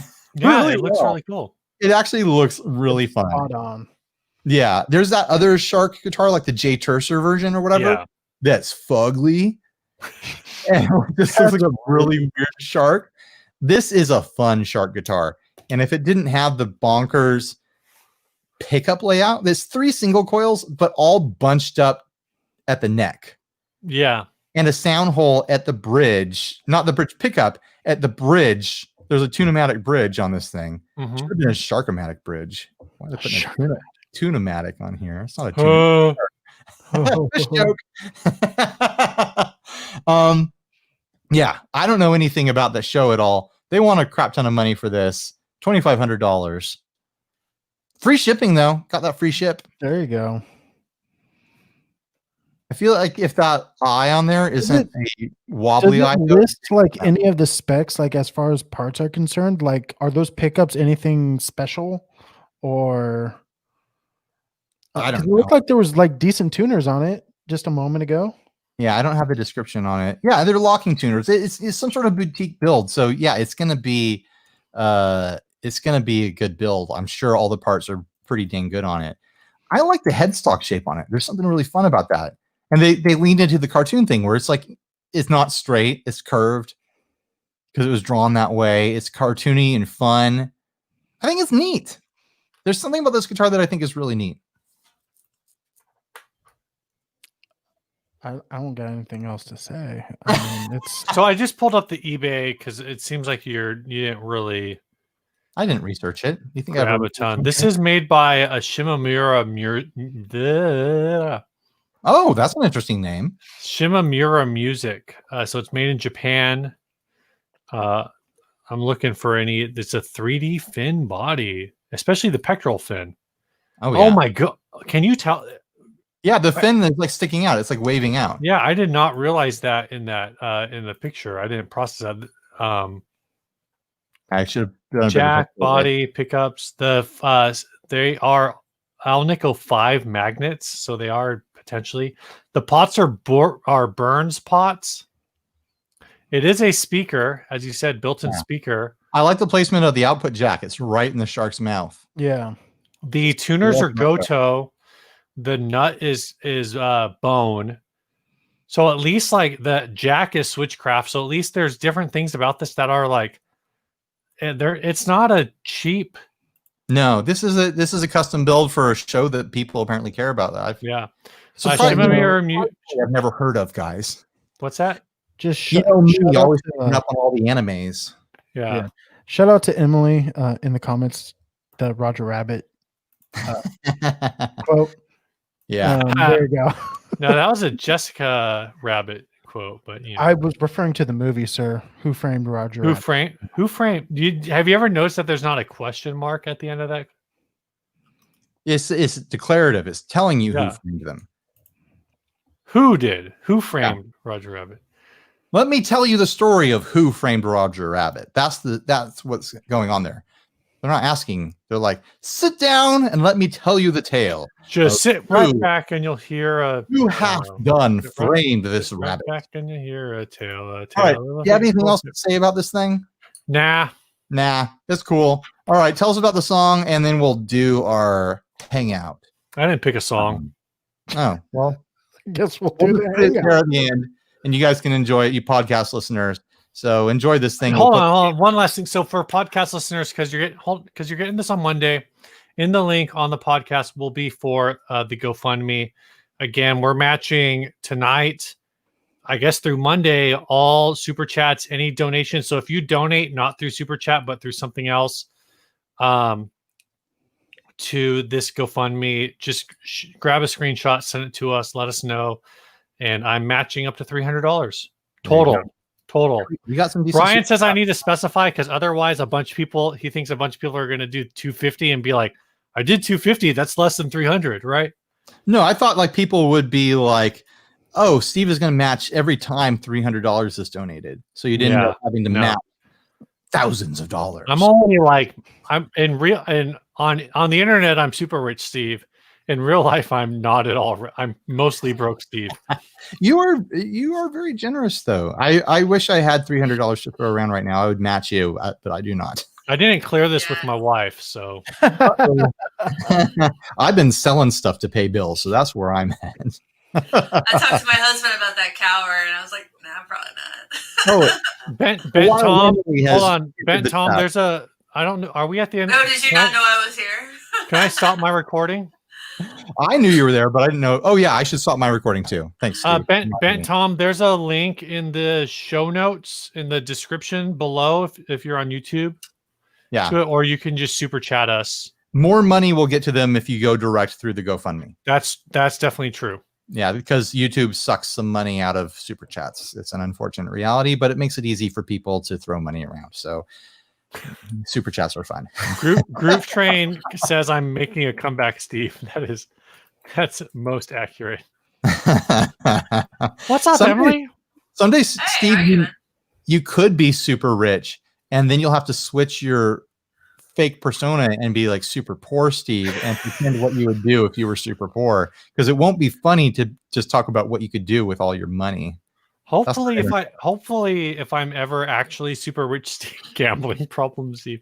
If I'm ever really super rich, Steve, I can do all of the things that I talked about doing as super rich, Steve. That's true. There you go. Yeah. All right. Let's. Well, officially, we're here. Yeah, Ben, You Tom, know. YouTube does take. I've heard 30%. It's something like that. It's pretty rough, but I mean, I've done things that were a big part of my living where I was only getting like a 35% royalty. I was getting the 35%. Yeah. Was that like selling stock photos or illustrations? Yeah, exactly. Stuff Ryan like that. Ryan I mean, bought that it. Sasquatch is everywhere. Yeah, that's yeah. I made this illustration of a Bigfoot, and it has become the default silhouette of a Bigfoot. That gets used It's on like everything. everywhere in Seattle. Freaking Yeah, I believe everywhere it. in Seattle. Yeah, one person bought it, and everyone else stole it from that one person. It's not even. Trade set. It's not even that good. Like I've done way better because I've gotten tons of like freelance clients off of that one design. Like, oh, I want this for my business. Like, well, I'll make you a better one because you can't have the first one I did because you won't be able to own it. Right. And so I've done tons of better Bigfoots. I got big feet on feet on feet. You know what they say about Bigfoot? Yeah. Big shoes. Friggin' everywhere. Yeah. Very sweaty. Mm-hmm. Very sweaty. Very weird gait. So we haven't officially introduced our guests. We've got RJ from Telly Talks. Yeah, go check out Telly Talks on YouTube. Yeah. He's RJ Telly Talks of YouTube and Instagram fame. Oh yes. You're also part of my podcast. You're also part of the Just Surprise Me podcast, right? Indeed. And if you don't want to talk about gear and you want to talk about inappropriate things that I won't mention on this podcast, just mention them. This episode's already rated E. Yeah, it's already over. And then, of course, we've got Emily from the Get Offset podcast and YouTube channel. You sound like you're in a tin can tonight, Emily. Yeah, why are you in the tin can? Why would you do that? I'm sorry. Let me try. It doesn't matter. We got pixels this week. Can everyone see me? How's that sound? Does that sound better? Yeah, a little bit better. But don't worry about it too much. Wrong microphone. How do I look to everyone? I looked back on last week's and I was 4 pixels like everyone was saying. Oh, that should have been my what's new. You look pink. Very pink. I look pink? I'm just kidding. Well, I always look pink. You have a lively look. I kind of look coarse-esque. Your camera looks very kind of greenish gray right now. Steve's is like a blue, and mine's always blue. RJ's in this the is actually shade. way better. This is way better than I have like usually no is, though. lighting going on right now. Ryan, did you do the Coast Sonic Bigfoot? I don't think so. I don't think I've seen it. Yeah, so. me neither. I do like that one. That is a good Bigfoot. I get it. Yeah. That's a good Bigfoot. That's a good Harry and the Hendersons Bigfoot. I did one that was very close to Harry and the Hendersons in like character design. You got a cease and desist. And the company that I was selling the graphic through got a cease and desist, and I had to change the color of the Bigfoot's beard because because I put gray in its beard. They're like, oh, that's Harry. That is the Harry from Harry and the Hendersons because he's got a gray beard. I was like, come on, guys, it's a cartoon Bigfoot. What do you want from it? Yeah. So Epiphonium. I'm just to address the chat a little. He says, well. Sure. On YouTube, you want to get anything without YouTube, so they take a percentage of what you, and it's true. So it's like we can't, of course, we can't really complain about the fact that if you super chat us, YouTube cuts 30% because otherwise we'd get 0%, right? Yeah, so. They're hosting. 30 is a lot, but 30 is what iTunes takes from like app store purchases. Yeah. Also, it's a marketplace. It's basically a marketplace fee. Yeah. I've heard that retailers in our industry, in the guitar industry, if they take 50% of the profits of like a pedal sale. So if you're buying a pedal from like Walrus or something from whoever, Guitar Center, Sweetwater, whoever, it's just the way the business works. The percentage of that purchase that is the profits, the original builder only gets half, which is, 60% to half. Yeah. So I feel like what you're trying to say is if you want to buy something, buy direct. Yeah, if you want to help the builder, always that buy direct. you know exactly how much you can negotiate down by. That too. Wiggle room there is. But it's also like, I mean, theoretically, it does help builders if they're selling through retailers for you to buy through the retailer, because that's more like a guaranteed money thing for a manufacturer to be like, yeah, we could sell a dozen pedals direct every day, but we're thinking more about the pallet of 3,000 units that we've been making for 6 months that's going to go out. And once that single order of pallets sells, we don't have to ship anything else. It's one big order. And it's just, it's a different kind of business, Robot Master Switch said he bought a Mr. Black Doomstick from Cosonic and was charged a 15% beard tax because he mentioned us. Oh. Whoops. That's actually, it's not a beard tax. Jody slipped us that under the table. Yeah, that's our cut. Nice. I drove by his restaurant the other day and it's like, man, I need to stop in there sometime. I know. I haven't hung out with that dude in years. When it's not, I ran into him at Winterdam, I'm pretty sure. Oh, really? He sponsored me. Oh, I know. Thanks for the money, Jody. I started editing my travel footage that I've been working on today. So hopefully, from Pitbull. From Pitbull Audio, I've got 10 videos from Pitbull that I filmed a few weeks back, and so I've got 2 sponsors tracked down for that. I want 2 more, and then I'm going to start publishing that stuff. Oh wow, it looks fun. It's 10 videos, probably about 30 guitars across all 10 because there's like 3 guitars per video. Wow, it's gonna be a good time. They all look really good too. Nice, really nice, nice looking shop. Yeah, Pitbull's really cool. Yeah, I mean, speaking of, it's a national city, right? Yep. Yeah. Okay. Yeah. Unfortunately, more like nasty city, right? I mean, I really hate going down there. Well, that's because you don't drive. Steve's stomping grounds. Yeah, if you went down there, drive. How do you not drive? Do you drive now? Are you driving now, RJ? Oh, I'm not right now because I'm drinking. I almost spilled my beer. But yeah. What are you guys drinking? What are you guys drinking tonight? Water. The champagne of beers. Nice. Out of the glass. Out of the glass. Water.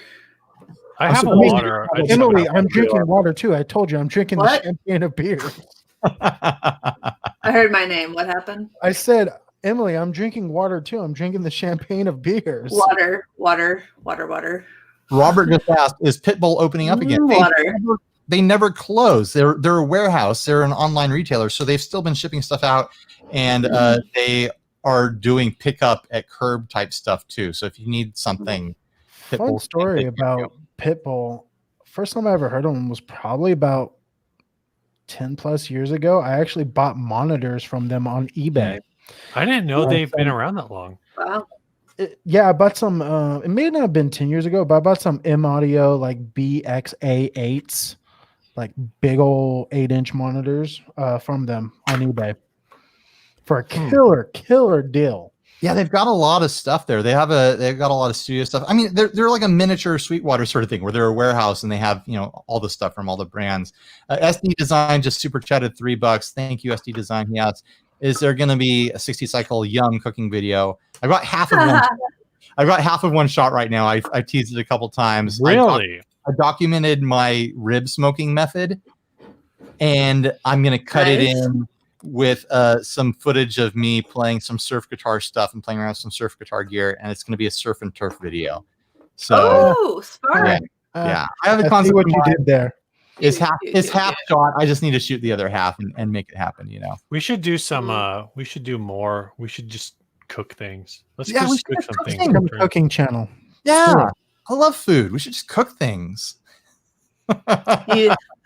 Did your kitchen burn down, or was it a water leak? Oh, I Did you burn it down, or did you burn it down? Was it fire or was it water? I flooded my kitchen. That makes it sound intentional. That was like 2 years ago now, right? No. Yeah, no, I don't know. This week has been a year. I don't know. Hey, Ryan, is Tortilla Man at your house? No, Tortilla Man is not at my house. I don't have a flour tortilla here. You haven't been to Costco in a while, huh? I don't buy flour tortillas. I only get them when they come. They're easy to make. Huh? Flour tortillas are easy to make. Yeah, I'm not gonna make flour tortillas. I'm a corn tortilla boy. I have flour tortillas when they come with like a carne asada plate or something like that. Oh yeah. Yeah. Nice. But I prefer a nice corn tortilla. It's better for me too, as far as like diabetes goes and whatnot. Oh yeah, I'm sure. Corn is a whole grain, and wheat is just trash that you put in your body. Sugar. Yeah, it's just in white bread. Oh, honey. I had a friend in college at the library I worked at who had so many food allergies that the main thing that she could eat was like corn tortillas with butter. Like she couldn't do yeast, flour, and then she was a vegetarian on top of that. I'm like, what do you eat? And she's like, beans and corn tortillas. I'm like, girl. I was pretty bummed out when I found out that I had the whole diabetes thing. And then I started to find out the things that I could still eat. I was like, oh, I can still eat like tacos with corn shells. I can still eat tortilla chips. All right, I'm good. I'm fine. Yeah. I'll make it. My husband would be so fine. He'd be like, I can still eat a whole bag of chips. Awesome. I keep checking the glycemic index of things. I'm like, oh man, Doritos are really good. I mean, they're still not good for you. Like there's a difference between something being good for you and it being not good, bad. Period. It's more like what's good for you versus what your doctor allows you to have. That's true too. But it also seems like it's impossible right now to understand what's actually affecting my body, because it seems like different things affect me in different ways, and like it never is repeating. It never adds up to like, oh, I had that day and then it had bad blood, and I'll have it the next day and I'll have good blood. Yeah, it's like, is it anxiety that's making my stomach ache, or is it the thing I just put in my body? It's a little bit of everything, and I can't track everything. And I've got too chaotic of a life with kids and everything for me to have some sort of zen life where I can measure any part of it. Food diary. I keep track of my food, but it's more than that. It's sleep, it's stress. Yeah, definitely. Sleep, dude. Yeah. Emily, you mentioned BandLab earlier, but I'm not Mono. It's Mono Creator. Okay. And Tysco, I think, but I definitely saw on the Mono page they're doing some sort of profit donations. Oh yeah, they sent out an email about that. I think it was through Tysco, or it might have been me. I saw it on Instagram on Mono. There's someone else I was following who was posting, like resharing everything. Here's going back into kind of woke talk and whatnot. I've seen a lot of companies put out kind of like official statements and whatnot, and something that's kind of like made me feel a little bit icky. I don't know how you guys feel about it.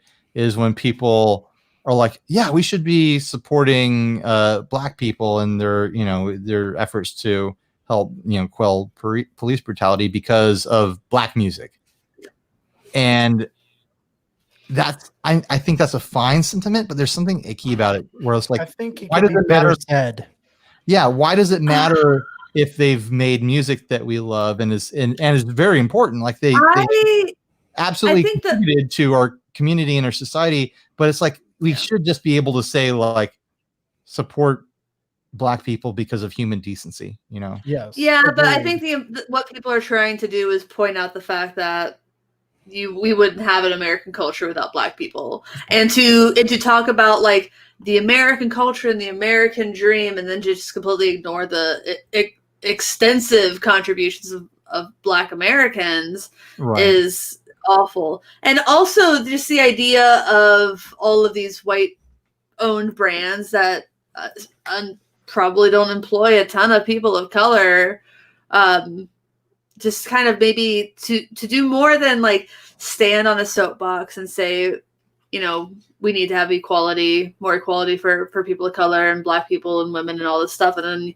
you look at their like team page, it's just a bunch of white dudes. Right. And you're like, yeah, no, listen, I get it. I get that's not easy to hire women who know how to solder. Maybe you need to teach them. Maybe there's something else that needs to be happening.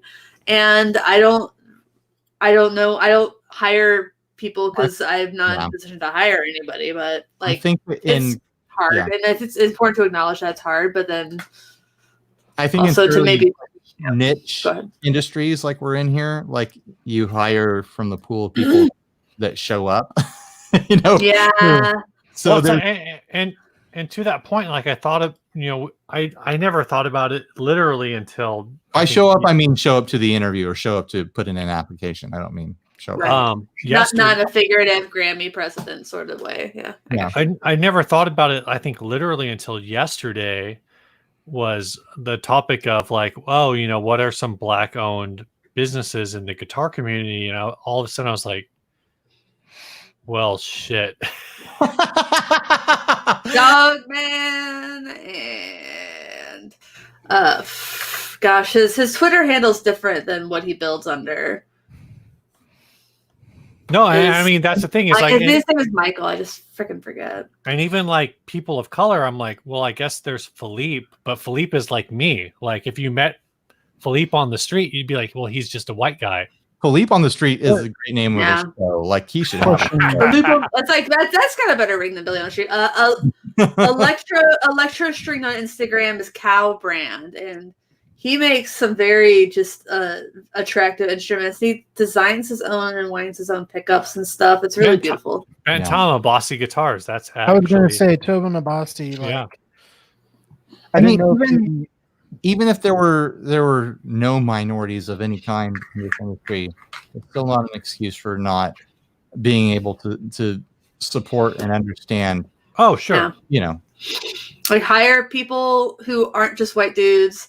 Get artists on your roster who aren't just white dudes. It's that part's actually not hard. Getting people of color on your artist roster is probably the Lil Wayne plays the guitar. bar is in hell. Yes.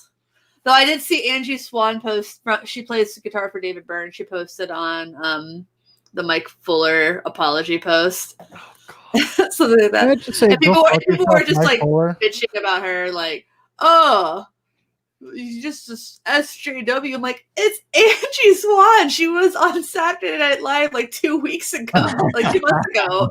My God. Yeah. The Mike Fuller thing just. It's rough. It's not good, and I want to buy a used pedal just to destroy it. Like I literally want to buy used Fulltone pedals and just destroy it. Take a bat to it, do whatever. But in that Dynamite or whatever it's called. I do want to clarify something. So the company to do that. It's the same thing as like when people. No, I'd buy used bottles of French wine. I wouldn't buy new. I'd buy even if you're buying used, you're propping up the used value of the product. Which do I have to loot it then? Is that what you're saying? No, just don't buy it. Why own it? To destroy it. Here's what you do. But when people did that with records, at the same time, everyone who like had a record being burned, it was like. You bought my record, though. Yeah, I already got your money. Yeah, like, great. Someone bitches at me, like, well, you replied to me. You watched my video. Great. What's the most annoying sound? You regret burning that record, you're going to buy it again. That you just praised, man, that Twisted Sister. I want to clarify one thing. So Epiphonium earlier says if you're picking guitar by the color of the maker, like this isn't about picking a guitar by the color of the maker because, to be fair, like, everyone we've put down in the description, Chase Bliss, I know that guy. Literally 1, 2, 3, 4, 5, 6, 7, 8 of the people, I'll say 7 of the people we've listed down in the group of builders we've seen that are doing stuff. And there's like 14 of them, but 7 of them, like I've met those people. They're all white people. Sure. It's not about saying like, oh, this guy is, oh, you should buy a guitar from a black person or you should buy a guitar from, whatever. It's something for this moment where if that's something you're looking to do, even if it's something small, like if you're looking for something small, most companies make t-shirts. You don't have to buy a $2,000 guitar. Yeah. Just buy a t-shirt. Yeah. Buy a freaking t-shirt. $20. Yeah. And it's not all guitars. There's pedals. There's yeah. all sorts of stuff. So I just want to throw that, like, it's not like you guys should go buy something made by a person of color. It's like, but it's not about telling you to go do something. It's about raising awareness about who exists.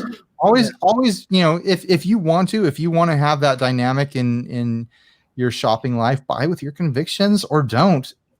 And if it's not your conviction, then don't worry about it. But don't let other people have their convictions. Yeah. Too. Whatever. Yeah. Don't bitch at somebody for like wanting to support a minority. Yeah, especially in this industry, it's aggressively minority stuff. Who Ninja says it's easier to play Candy Crush if you're on your phone, if you sit down to pee. But the problem is when I tell my boss I'm going to go to the bathroom, if I'm there longer than 5 minutes, it gets real suspicious. So really? I added Sassy Cat to. I mean, I work from home, so what's up, Sassy Cat? Not a whole lot. How are you tonight, Steve? I'm doing all right. I was going to say Mike Fuller has a big issue with people sitting down to pee, apparently. Yeah. It's a weird hill to die on, but all right. We need to make I was sitting on the toilet today, as I do. I was thinking we need to make a hashtag for Instagram with people posting pictures of themselves like sitting on the toilet with their guitars or something like that. We just need to make that great acoustics in these bathrooms, Heading is join the chat. Just take a picture of yourself on the toilet and then tag Fulltone pedals in it. Maybe that. Ooh, yeah, boys, do that. Ryan, just Photoshop yourself onto that Jenny McCarthy ad for that candy shoes. So real quick, SD Design's asking me what's my favorite Telecaster. It is my Cabernita with Filtertron pickups. It's my number one go-to. Do you like it because of the pickups, or do you like it because of because it's a Telecaster? Well, I like it because it's a Telecaster, but also the pickups in said Telecaster are probably my favorite pickups I've ever tried as far as any kind of type of pickups. The Filtertrons? Yeah. I'm going to go grab a drink of water, guys. I'll be right. You would. All right. Oh, wow. Oh. I was going to crack a joke, but I already forgot what it was. Was it about peeing sitting down? It was. About your boss? It wasn't about my boss. I already told that. My coworker, if I'm on the toilet too long, she puts her little paws underneath the door and screams at me. we one time on accident locked our cat in the closet, and we're trying to figure out like where the hell's the cat? Where the hell's the cat? Oh, and then all of a sudden these paws started popping out underneath the door, and we're like, oh, there she is. Yeah. I couldn't find the cat one night. I'm like, where the hell is she? And I had gotten back from a show kind of late, and I just put my shit in my office as I do. And I go back upstairs, like, where the fuck is the cat? And I go, finally, I'm like, well, let me just make sure she's not in my office. She had, in the 30 seconds that door was open, ran into the office, this room, and just was there. And I was fine. I'm glad I came back and got her because I did not want her finding some place to piss in here, but that would have been bad. That would have hurt the resale value on the JC40. And you can never get rid of the smell no matter what you do. You can't. It's biological warfare. It's there forever. Mm-hmm. So what is the name of I think the German word for the toilets that they had over there? I seem to remember this from 10, 15 years ago for some reason. They called them Sitzpinklers.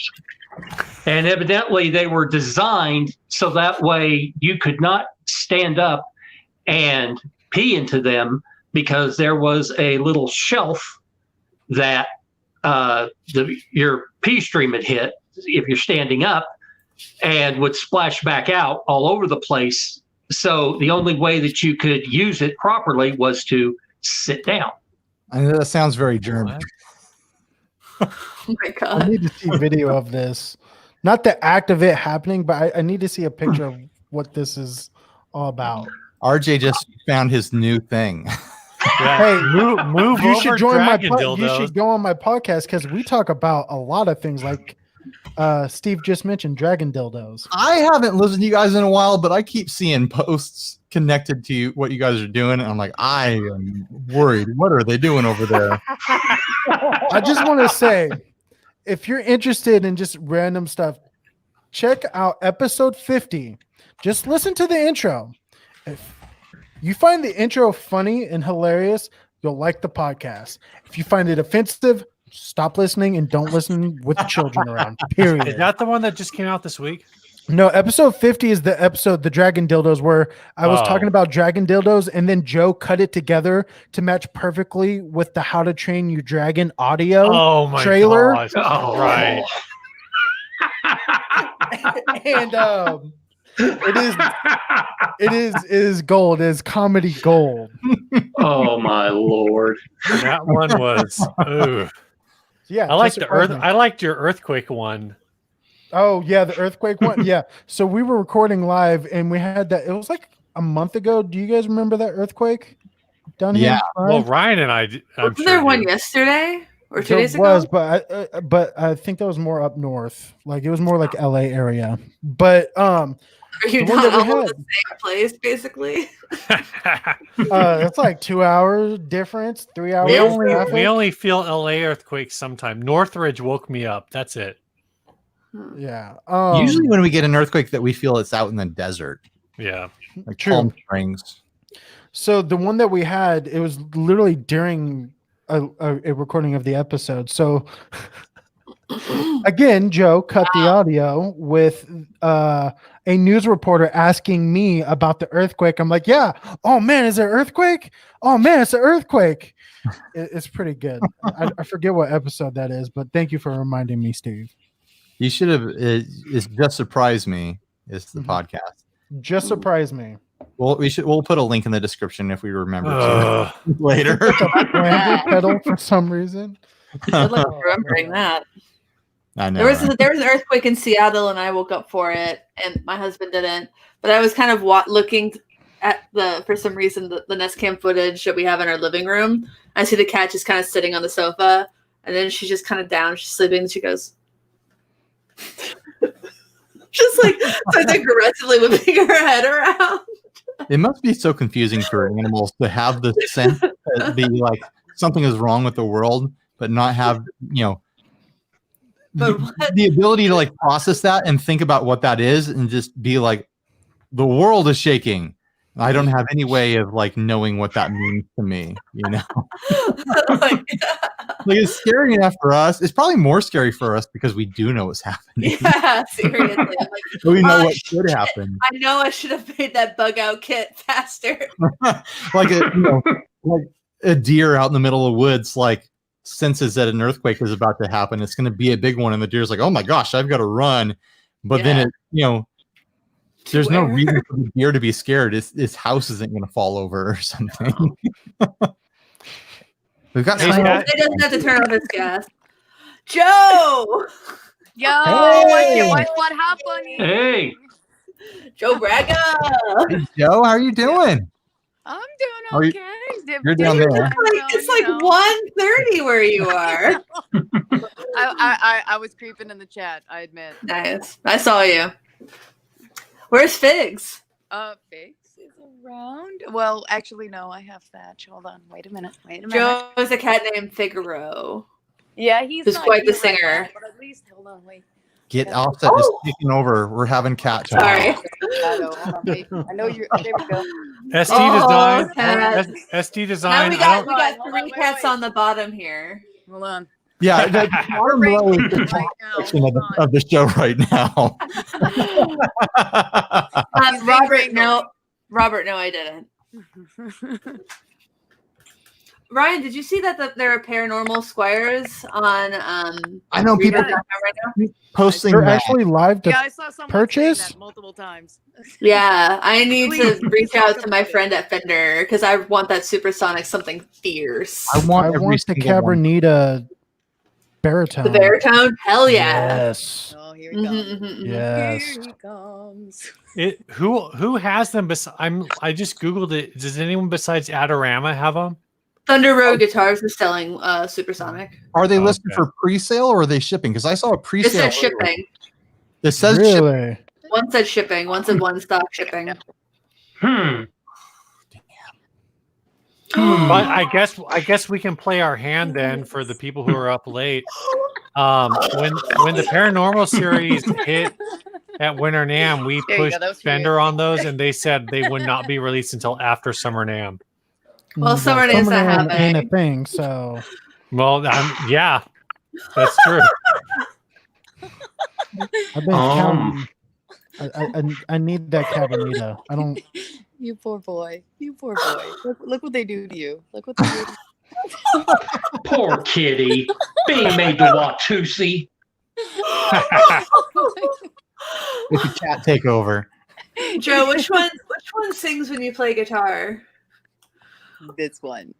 He's very much a prima donna. If I start singing, like I have to go direct because if I don't go direct with recording, he starts singing like he's total prima donna. Like I'll be playing something, and all of a sudden, like I hit the record, like to IG or something, and then I was like, and I'm just like, fuck, that was a good playthrough too. Okay, fine, fuck it, I'll leave it. You win. Oh yeah, or D&D. He sometimes likes to jump into. He's like the bard of the group. He's like the troubadour. I can hear your guy making fun of the cat in the background.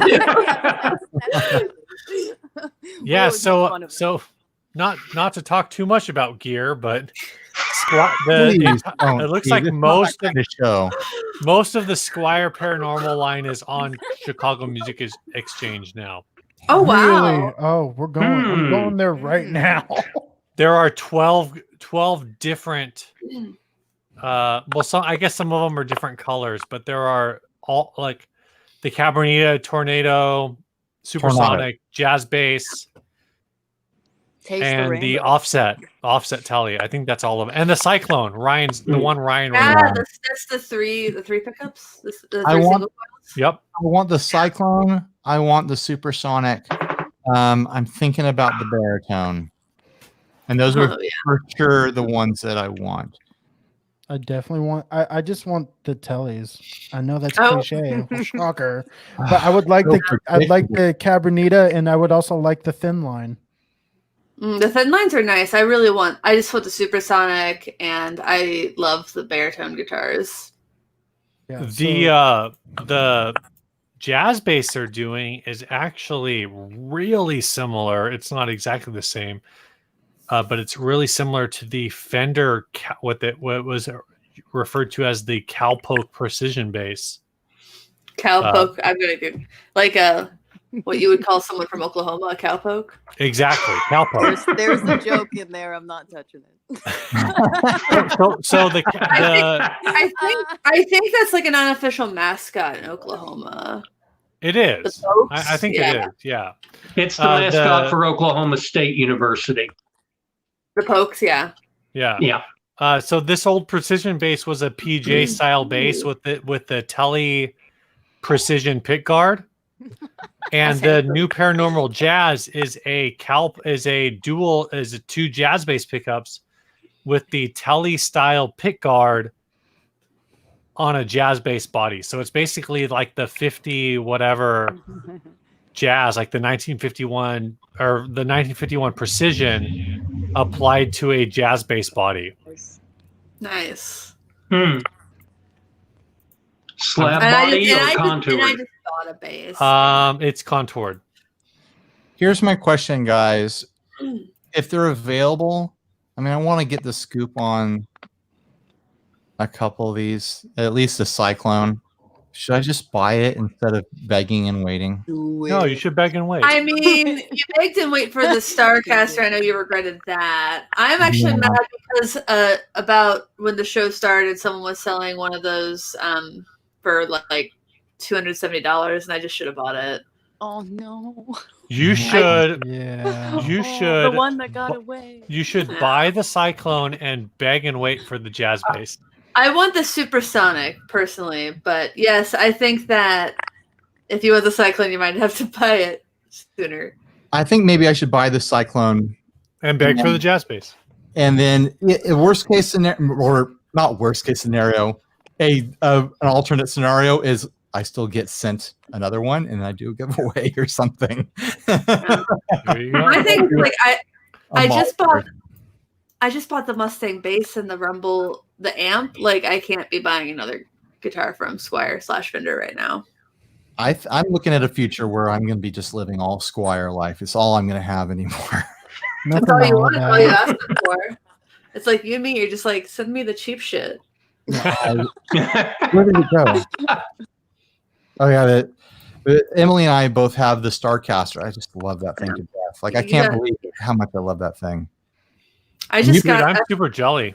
You put the trim on yours. I want to do that. I did. I just got the 2 trim bars in, including I got a very long boy trim. Oh, that's a long one. Wow. And that's an add-on. That's a long one that you can combine with the less trim. Yeah, because I had to rebuy the arms because it fell off during a gig and I lost it. What I'm hearing here is that you like it long. I like it long. I like a long stick. You can really get a lot of movement with it. Get a lot of movement with it. Is that what you want? You don't set me up for dick jokes. I wonder if I've already got the long bar on my Nutter guitar. Yeah. Oh. Man. But I want to get either a less trim or one of the other Goldos to put on there, or a Bigsby. I've got a Bigsby I could put on it right now with a vibra plate. Someone was talking about someone put a jazz. Someone said they put a jazz trim on a Starcaster. Someone did it. I saw a picture of that today, but it was one of the Fender versions, the Chinese version. Yeah. I didn't love it aesthetically. Yeah. I mean, it's such a reversible thing to put a less trim on there, you know. Absolutely. Even a Bigsby on a Vibramate is reversible. So I'd rather go that direction if I can. Also, those less trims are really nice and smooth. They're pretty great. I really like it, except for the fact that you do have to tighten it, I think, before every show, or it will like literally come off while you're using it. Right. And then you have this big 9 inches in your hand, and you don't know what to do with it. Like a personal problem. Horrible problem to have, Emily. Steve knows what you're talking about. Well, he half knows what you're talking about. Half knows. Which half? What would you like to know? I'm concerned for you. So the Squire, hold on, the contemporary Starcaster is 400. The Classic 5 Starcaster is 400. The Affinity Starcaster is 300. I think that's all of them. Have you tried the Affinities, Emily? No, you told me to just not. When I tried the Affinity, I was like, this gets you the shape, but man, you get so much more guitar for $100. Yeah, because I was asking you about it before I bought mine. Yeah. Aren't the Affinities thinner than the normal ones? With the Starcaster, it's the same body. It's just, it doesn't have pickups that are as nice. The finishing details aren't as nice. It's just that jump of $100 gets you just a really incredible guitar versus a bare bones guitar. So the Affinity is just kind of just very budget feeling. Sorry, someone said Bigsby Dickens Festival. That's a callback. That's a good callback. I tried to explain the Big Dickens Festival joke to my wife the next day after we talked about that, and she's like, "What are you saying right now?" I guess you had to be there. I guess so, man. I'm only half of me is allowed to go to that. Oh, damn. And it's all Christmas themed. Carol. It's like Christmas Carol. I hated it so much. Listen, people have their things, dude. Like some people are afraid of clowns, some people are scared of sharks, some people are scared of Dickens era carolers. I think most people are afraid of sharks.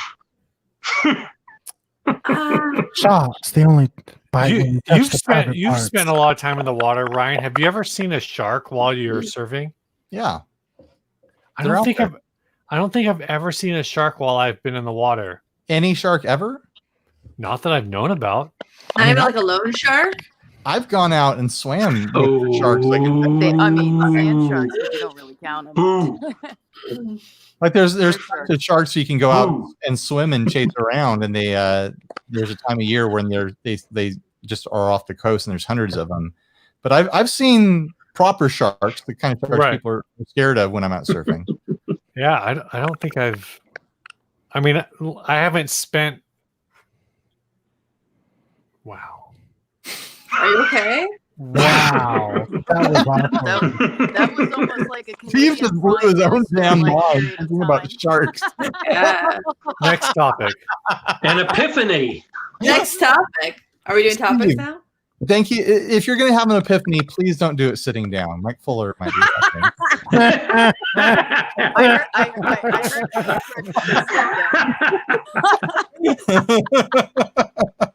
Hey, I bought an epiphany once, but I flipped it, okay? You know, I think that could be the ultimate revenge on Mike Fuller is just associating him with piss. Like every time he comes up, just make a piss joke. Like he's just a setup for a piss joke now. Like that's the best thing you can do. It's a piss poor joke, really. Yeah, I mean, you know, it doesn't work when I do it, but anyways, the other day I was just sitting down, pissing, and just thinking about the state of things. I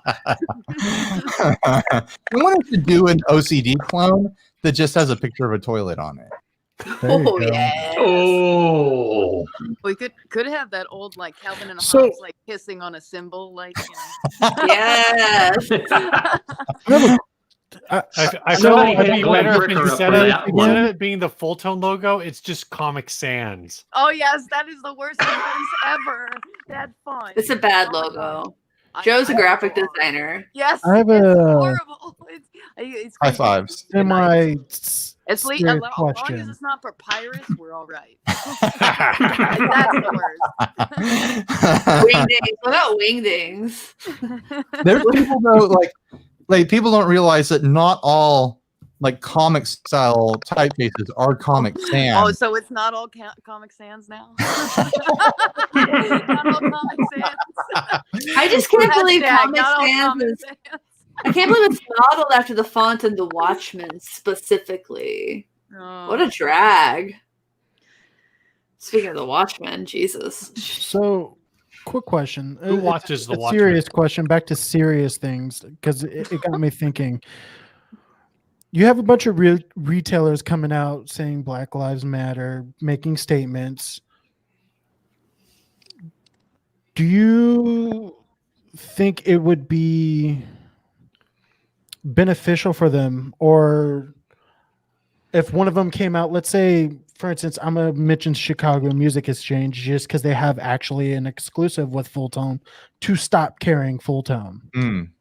Like, what do you think people should call for that to stop selling a specific brand due to statements said by said owner? Or I think they should make that decision. I mean, this is a very libertarian kind of response, very capitalistic response. I just think they should make that decision. Thanks, Ryan. We're canceled now. When they look at their books and be like, "Hey, everyone stops buying these. Why should we continue carrying them?" And that's just a natural carryover from, the consumer's reaction. So I mean, think it's more on the consumer than to make the statement more so than the retailer to be like, no, we don't want to support giving you 50% or however much you guys mentioned earlier profit because of your stance on current climates. I think it's so murky with his this just because it's not like it's the first time he said something bad. It's not like, oh my gosh, no one's ever heard from him and now he's saying something awful. The guy's an asshole. Everyone knows. No, absolutely. And I only use Fulltone as the go-to just because it's relevant now.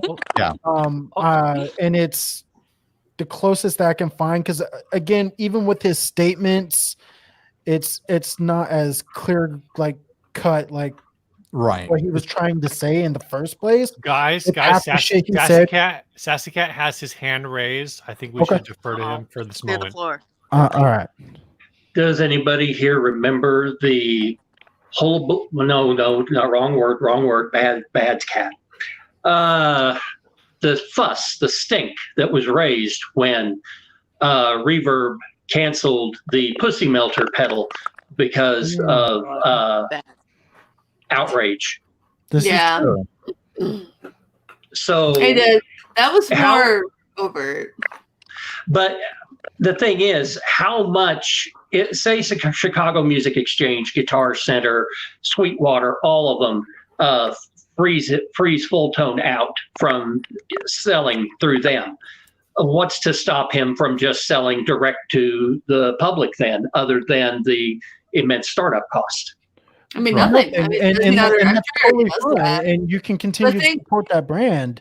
However, I think it would be a great statement for those retailers to really put their money where their mouth is and stop carrying brands that may not necessarily reflect what they are trying to say is their sure. You get into things thing though. It's like if they. My problem with Reverb is when they took down the Pussy Melter is that it sets a precedent where they have to enforce that for anything that might come along, no matter the story behind it or whatnot, and it sets up a precedent that's kind of weird. If a retailer goes like, oh, we're not going to carry this brand anymore because of a thing that someone said. Anytime someone says something, then the consumer is gonna be like, well, what about these guys?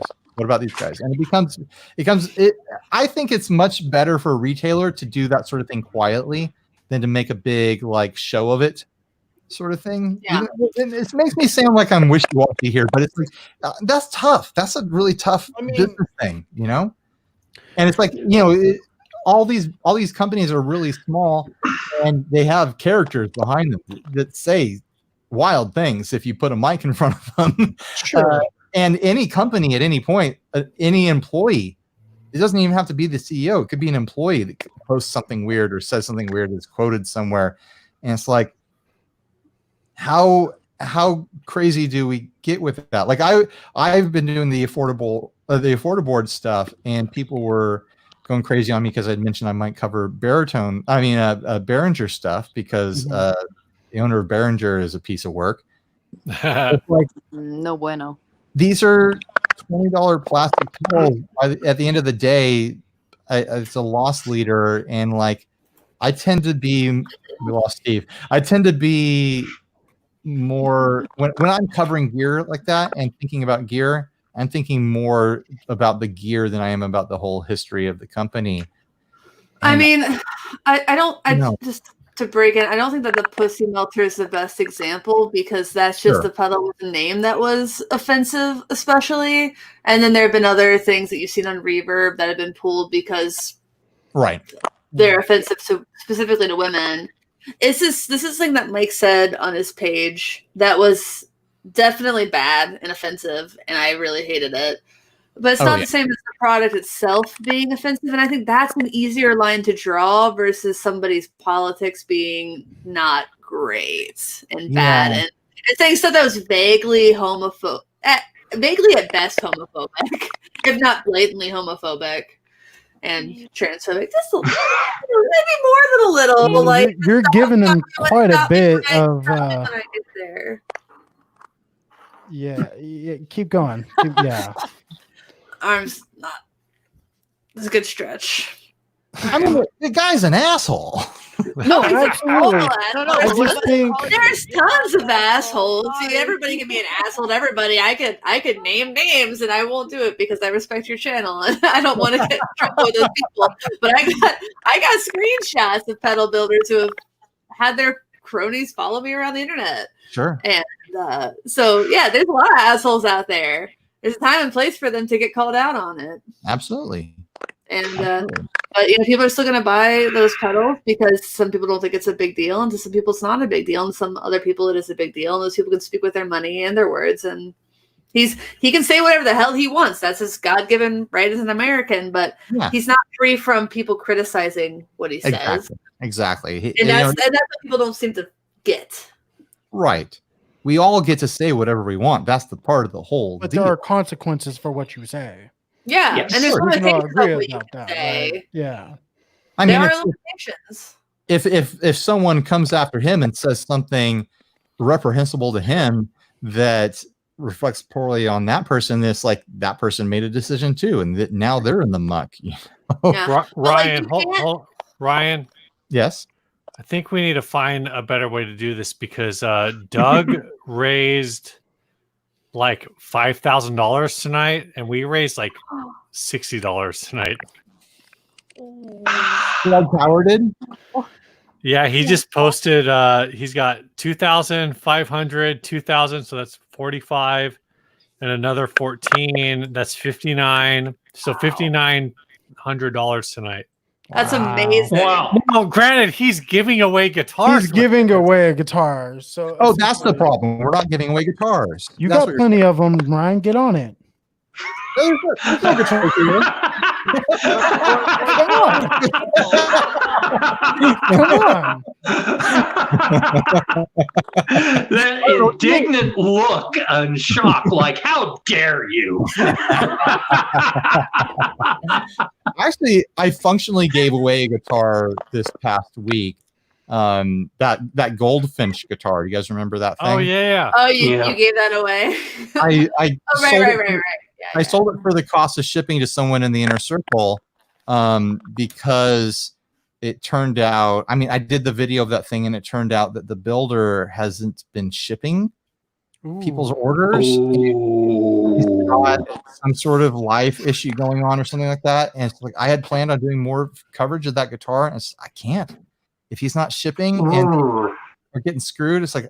And I have another GSCO situation. Yeah, so I passed that guitar. It's a good guitar. It was a really fun guitar. I passed it on to someone in the crowdfunding group, and because Grant gave that guitar to me, I didn't feel good selling it. So it was like a cost of shipping thing, and here you go.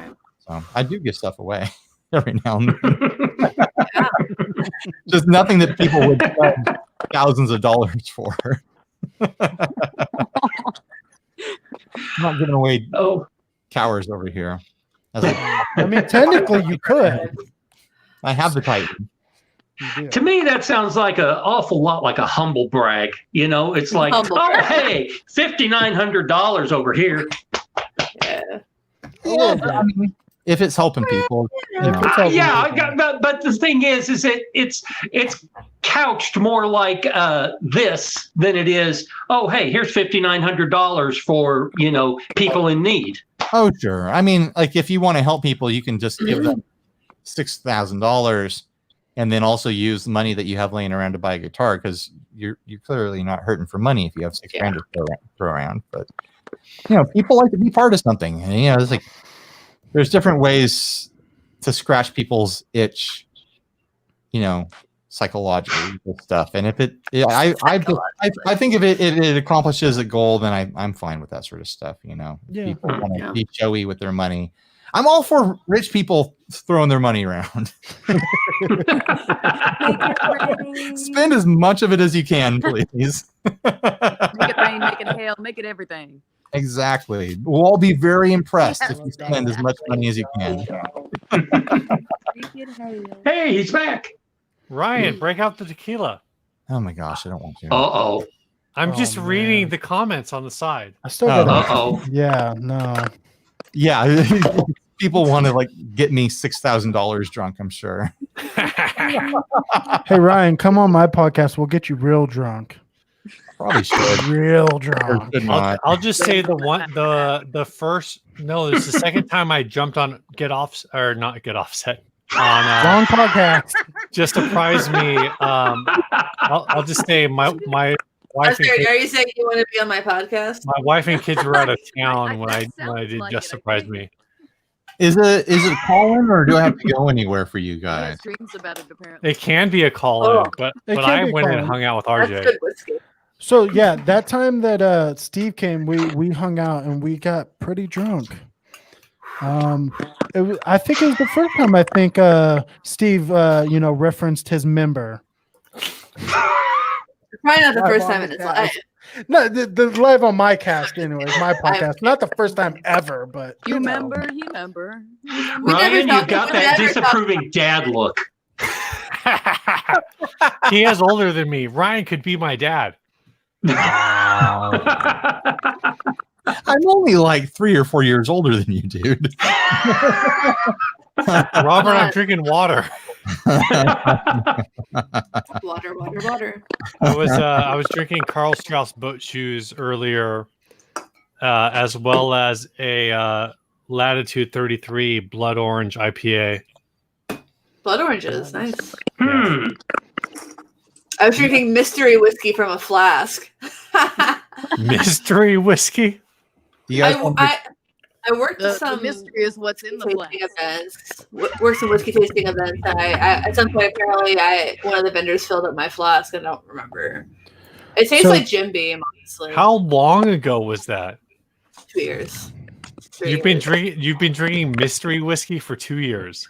I leave it in my desk and I forget about it because I don't normally drink while I'm working at my desk. so You guys Austin want a Rick, little, sneak peek of my Saturday video. Yeah. Little What? teaser. Oh my gosh. Oh, nice. Ooh. They came. Ooh. Hey, Ryan, you Yeah. came. This is not rated for Exhibition. this. So I guess we're doing a Just Surprise Me podcast now. If we're talking about people coming, we're doing Just Surprise Me. I'm just saying. What's your guys' favorite Marvel movie? Yeah. See, now it is Just Surprise Me. Real quick, Austin Rick, I am drinking water now because I have to be sober because I'm gonna get really drunk tomorrow when I'm recording my podcast. I don't think I'm going to be on that one. I Tune don't in think I can pull it tomorrow. off. Oh, it's fine. It's fine. I got Doug to replace you. Okay. You dead So I decided Doug Christ. Doug Christ, yes. I decided to not drink tonight because I slept 2 hours, an hour and a half last night. My daughter woke me up at like 2:30 in the morning, and then I was up with her until I got her back in bed at like 5, and then I just laid in bed and couldn't fall asleep. Oh. And so I'm already wrecked. And like if I drank right now, like it would be pretty psychedelic. Things would get real weird. Which, I was speaking able to get a little bit of a nap in today, which helps a lot, but still I'm in pretty weird shape right now. speaking of psychedelic, the $420 Patreon level is still open to do a Joe Rogan experience style. I don't even know what that means. Grant was threatening me with that. Grant of all people. We'll just He's like, it'll I'm have gonna to do be that to you one day. if that happens, it'll have to be our first face-to-face again, and I'll go down to SDRC and pick up some edibles or something. I don't know. My neighbor, Tortillas. Your neighbor? for You mean your 20%. dad? my dad's not my neighbor. Don't say who my neighbor is, Steve. But my neighbor grows in his shed, and when I'm jumping on the trampoline with my kid is like, our neighbor has a garden too, and his is getting really tall. Jesus. Love it. Wait, is this the neighbor I've met? Yes, you've met my neighbor. Will you be my neighbor? Won't you Won't you please? My So, neighbor. Please. Robot Master Switch, I do talk about gear, but on my YouTube channel, Telly Talks, Just Surprise Me podcast, we talk about anything we want. And I do mean anything. They talk about things no one should talk about. Oh Yes, yes. this is true. Like dragon dildos. Like dragon dildos. Yes, correct. Yeah, people are talking about the 420 thing. I know Steve has, but I've never partook, so I would be having a new experience. Never? Yeah. Maybe you shouldn't start with an edible then, my friend. Don't start with edible. I thought you had. No. At least on okay. Well, Do what not start with happened, edibles. what happened is had to be in that a room or something. someone left a brownie in our freezer, and I just ate it one night because I had a sweet tooth. Surprise, but, surprise. but nothing happened. Whew, really? All right. Yeah. I Once almost- my husband accidentally ate a hash brownie at work that someone had brought in. He spent the rest of the day in the bathroom just having a very bad experience. Here's my thing. I intentionally ate it because I had a sweet tooth, but if I had taken one bite, not knowing what it was, I would have immediately known like it wasn't a normal brownie. Like I don't believe that anyone, unless they have no taste buds, I don't believe that anyone accidentally. Okay, real quick. If you buy, That wasn't a very well made one. because they have a if very you buy like the actual stuff from like the shop, a lot of that stuff you can't tell by the taste. Like if it's I disagree, man. Like No, okay, yeah, so you can like taste that. I don't the know. gummies, like the Not the gummies and the really gummies. sugary stuff. But the cookies, like, okay, the so ones that here's the I've had, thing. they taste like such ass. You have to have a whole like glass of milk to down like a little like that But size. the thing about the cookies cookie. is it depends on what kind of cookies you get, because if you get the cookies that are at the shop that are just meant to fuck you up, that is the case. But if you microdose, like if you get the ones that are microdosed for like pain, not like CBD, like actual, like it's got But THC. you need the THC to absorb the CBD. Right. Yeah. So if you just get the ones that are like from microdosing, they don't taste as bad. I'm just saying. That's because there's less in there. My friend's less in- boyfriend just- spent a whole day making weed butter a few weeks ago. He was so All- proud of all all the I'm weed butter he saying- made. I'm like, man, that's a lot. So real quick, probably it's kind of relevant to this show. One of the best Craigslist experiences, and I've talked about it on this show because I think it was one time I was on here. I sold a magic butter maker to a Bono impersonator. I love that machine. Okay. You know, so we bought this. We got a magic butter maker as a gift because my partner What a is good a lad. pastry chef. Wait, hold on. Does the magic butter maker make butter with or without you? That's a weird inside With joke. Anyways, she's a pastry chef. $90. Sorry. She's a pastry chef, so we got it as a gift, and she was thinking about trying to like get into the business, but it's really ridiculously expensive to get all the proper permits and stuff for that. Oh, I'm sure. So we're like, we're not going to use this to make any kind of infused butter, so let's sell it. So I put it on Craigslist, and yeah, a That was Bono just- impersonator. Give me 1 second. I think I have his card. Is this We actually, don't like, need to see butter? his Is this, like, card. bread on toast butter, or is We butter just name-dropping? a code word for it? No, magic, but No, it, you it's- actually make butter No. that's infused with weed, and then you. it doesn't that's have what to you be. make You it. could do like rosemary or like just any Yeah, kind it, of it like can make herb. anything. Hold on. butter, Can you like- do parsley, sage, or It does thyme in oil, addition it to does butter, rosemary? it does ginger, it does Right. Now, is the purpose of the butter to do a flavor thing, or is the purpose is you're using the butter as your delivery method to get To hot? get high. Mhm. Like you So- bake the brownies with the weed butter, or you So here's put the the weed thing. butter on the toast in the morning. Or that, to yeah. really I've to never heard actually be able to legally sell stuff, you actually have to get the dosage right, and this is a better way Yeah. to control the dosage by using the butter that you make, the infused butter, to then bake with. It's a way so you can actually like put it on your label, like this is how much is in there, Huh. et cetera, or you can just make like garlic infused Science. butter. It's not hard to make butter. I've made butter before. You don't need a special machine. Okay, you just I also research don't need the it process in of the pot to making cook rice, butter. but I still use It it. heats as it turns and makes the butter. Yeah, because it's actually quite a process. I think. It's a Yeah, problem. it It sounds like you guys are just complicating butter. Yeah, we're complicating it with pot. Welcome to 60 Cycle Yum. Parsley, sage, someone did ask for it. rosemary, and thyme. We lost RJ. Remember me to one who lives there. All right. Are we singing Greensleeves now or Scarborough Fair? Scarborough Fair. I get them confused. For she was a true. I don't know. RJ made a reference to something, and it just made me think of Scarborough Fair. When once I was on an airplane, I was sitting next to a woman who owned a whole like pot company, and like she has her own brand of like edibles and weed and stuff. And she was legit so high on the plane, and it was really cute. It was the most fun I've ever had sitting next to a stranger on an airplane. There you go. Kevin Hernandez says when somebody hits the $420 level, 60 cycle puff. Now, if someone becomes a $420 Patreon, is that something we do once, or do we have to do it every month that they continue? I was just thinking once. That's unsustainable, right? I hope. Some people get high every day, man. I don't know. Yeah, but I take an edible to fall asleep a lot of nights. Yeah. Do some people donate $420 a month to some dumbass guitar podcast? I don't know. Maybe. If you read next month, we will have 60 cycle puff. Here's my thing. The after show.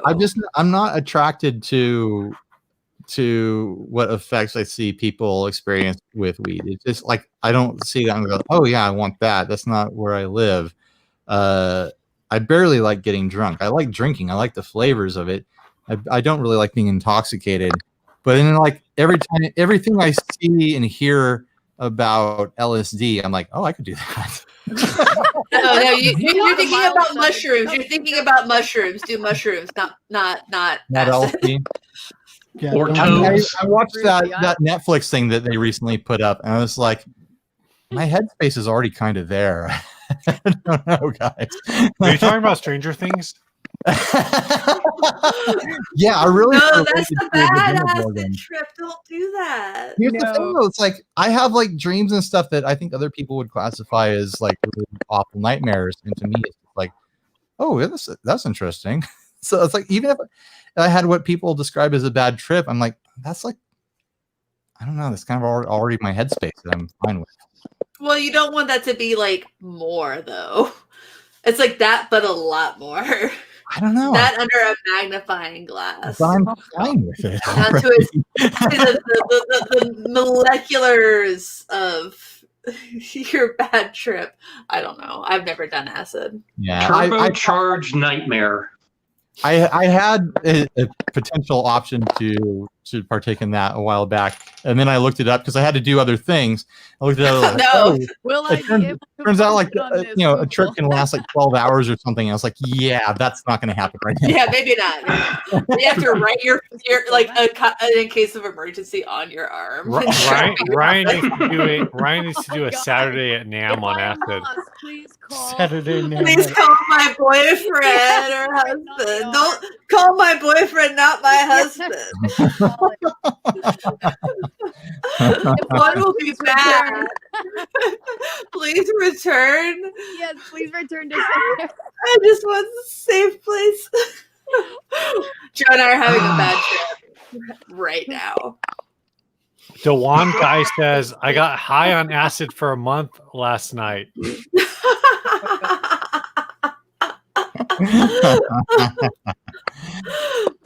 Don't do DMT.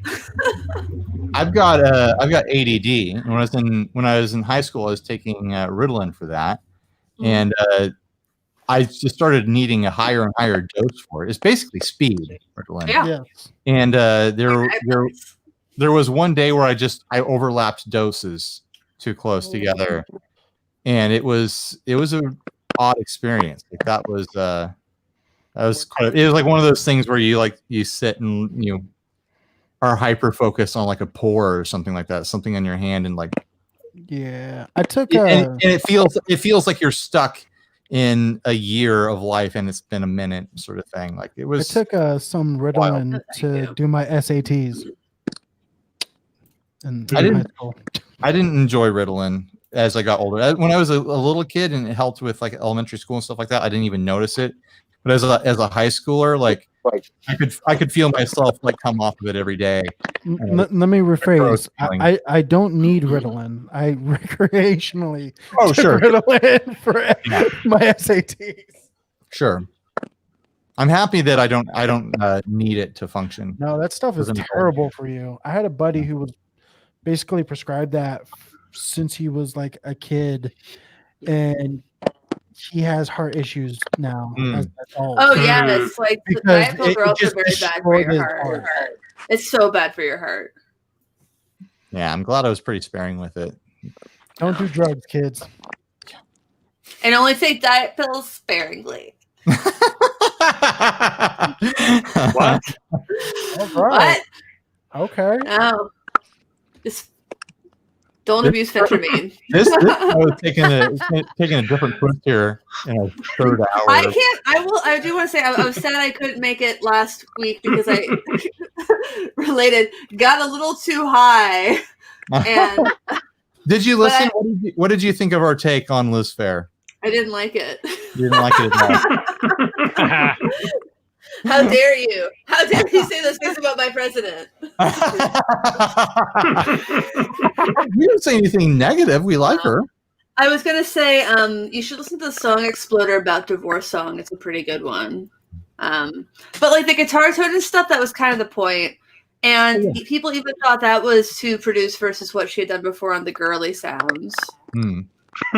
So, and no, I know Exile on Guyville, I think was my suggestion because you guys did Exile on Main Street, but I mean, I cried over that. I cried to that record a lot in high school and college and as an adult also. But yeah, I don't really remember anything you said about it, to be honest.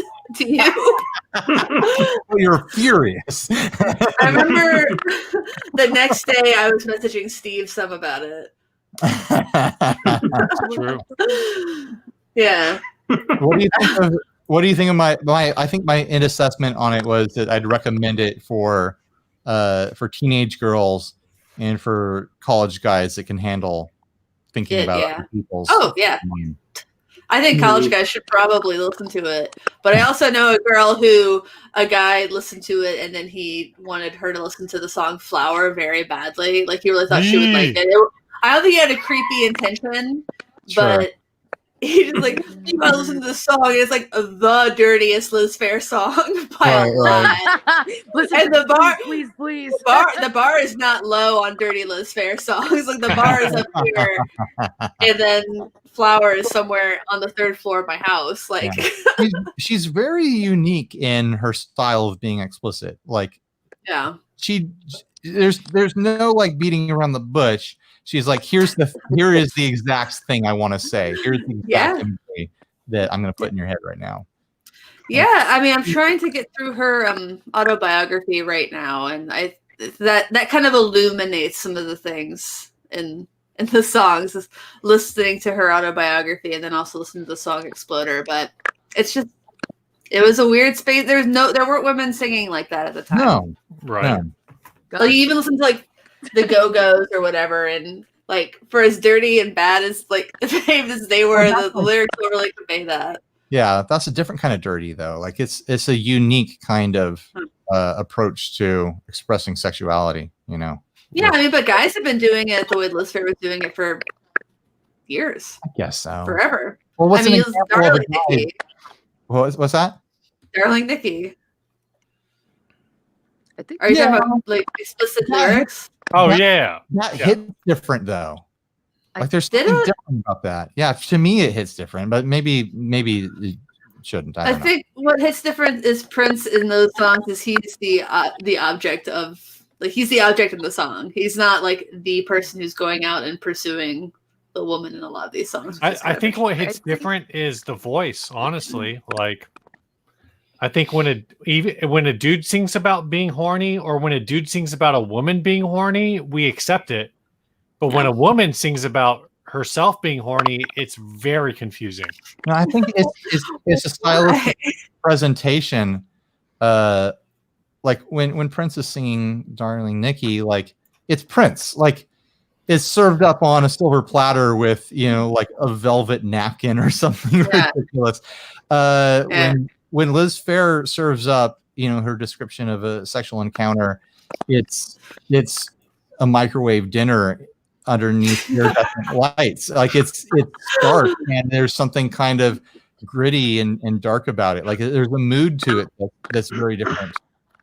I think it's the thing is that a lot of women think the way that she sings and talks. Sure. It's just there's never really been any accessible or safe way for us to express those things, even sometimes within our own relationships, which is bad. I think a modern example of a woman that's overly sexual in her lyrics and basically singing about things would definitely be Lizzie Hale from Hailstorm. She gets pretty explicit a lot of times. It's more hard rock, but yeah. I haven't listened to her. I mean, I'll have to look that up. There's a lot more, but yeah, even still, it's not nearly on that same level as the lyrics to Flower. Wow. Which one is Flower? It's the one where she sings about how bad she wants his dick in her. Oh, okay, yeah. I remember there was one off another album where just like this long, slow part about doing it doggy style so they can both watch TV sort of thing. You know the song I'm talking about. Bad Touch by Bloodhound Gang. That's a dirty song. Yeah. Yes. That's it. I can recite that entire song.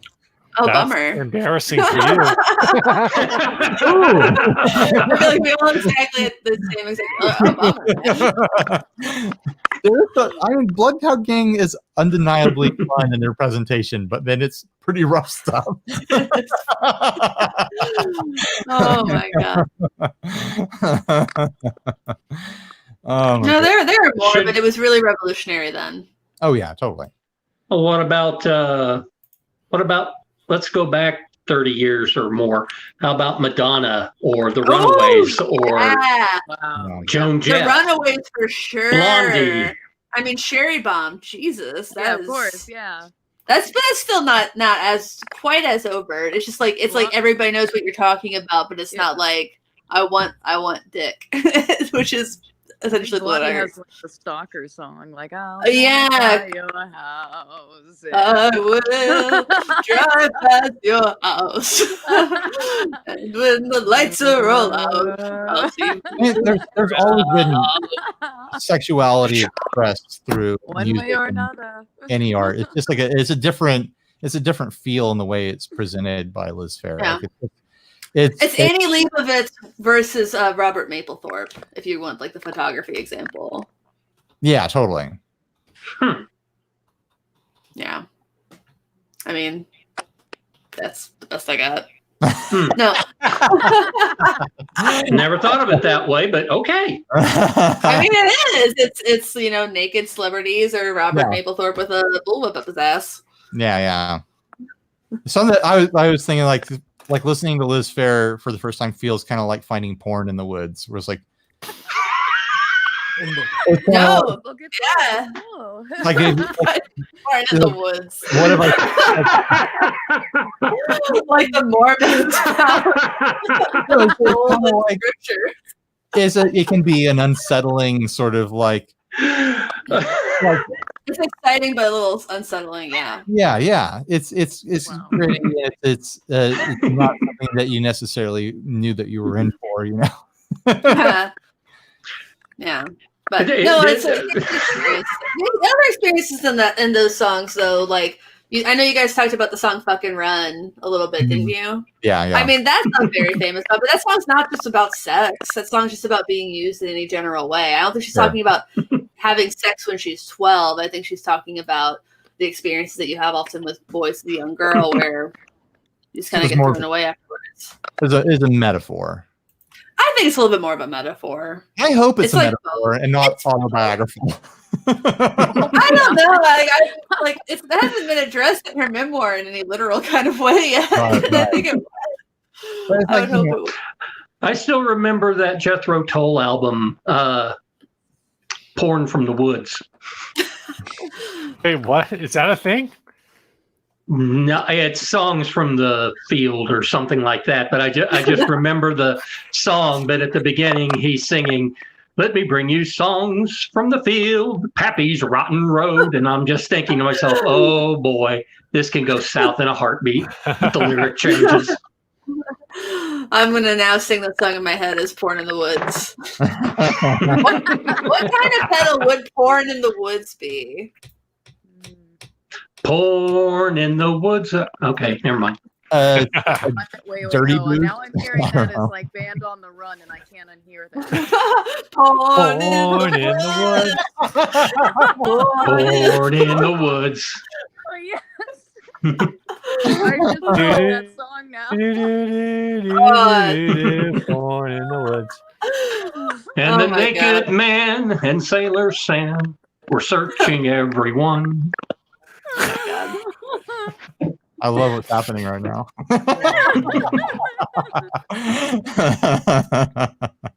Holden Free Word McGroin should be a Association. Holden What's that? McGroin. What was that?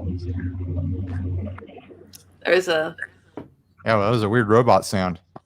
yeah. No. I can't believe how late people watch this thing. It's like 3 o'clock in the morning in most of the world. And 2:30. What are you doing, Joe? 1:30. 7 people watching. So, peace out. Yeah, I need to get out of here Hey, too. town down. It's 11:30, and it's been a long time since I had real sleep. So. Yeah. You tired? Are you tired, Ryan? Thanks, Sound like a everyone. quitter. I am a quitter. I mean, we've been doing this 3 hours now. Thanks everyone for tuning in. Thanks everyone for joining on the end here. Joe, RJ, Sassy Cat, Emily, and thanks to everyone who unsubscribed because of the content of this episode. Haters gonna hate. We didn't need you. We're now the Taylor Swift of the podcast world. Hey, the world is changing, and the way things used to be is not going to be the way things are going to be in the future.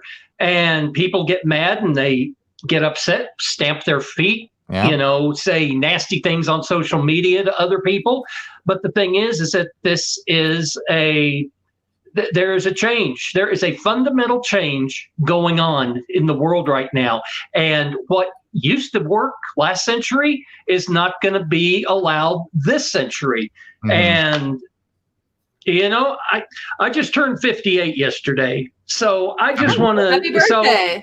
Well, thank you. But thank you. But the thing is that there is a fundamental shift going on right now in the world, and people are, and it's almost like the old way. It's like they're fighting and they're scratching and they're trying so hard to stay in that. In that world, to keep that world going, because that's all they know. And what is coming, if it's not already here, is something that is completely alien to them, and they have absolutely no coping skills for. New is scary. It always is scary. I don't like new stuff either. I wish everything could be the same every day. But yeah, I mean, my hope is always that things are always going to change. My hope is that we can steer it into being a good change instead of being a worse change, Yeah. Or at least a neutral change. I don't know. I mean, that's the thing. Yeah. You've got to fight sometimes just to maintain the good stuff, Sometimes the world is going back. Like your right to party? Yeah. Yeah. All right, guys. Bye, everyone. Thanks for watching. See you guys. Stay Stay safe. Stay grounded. See ya.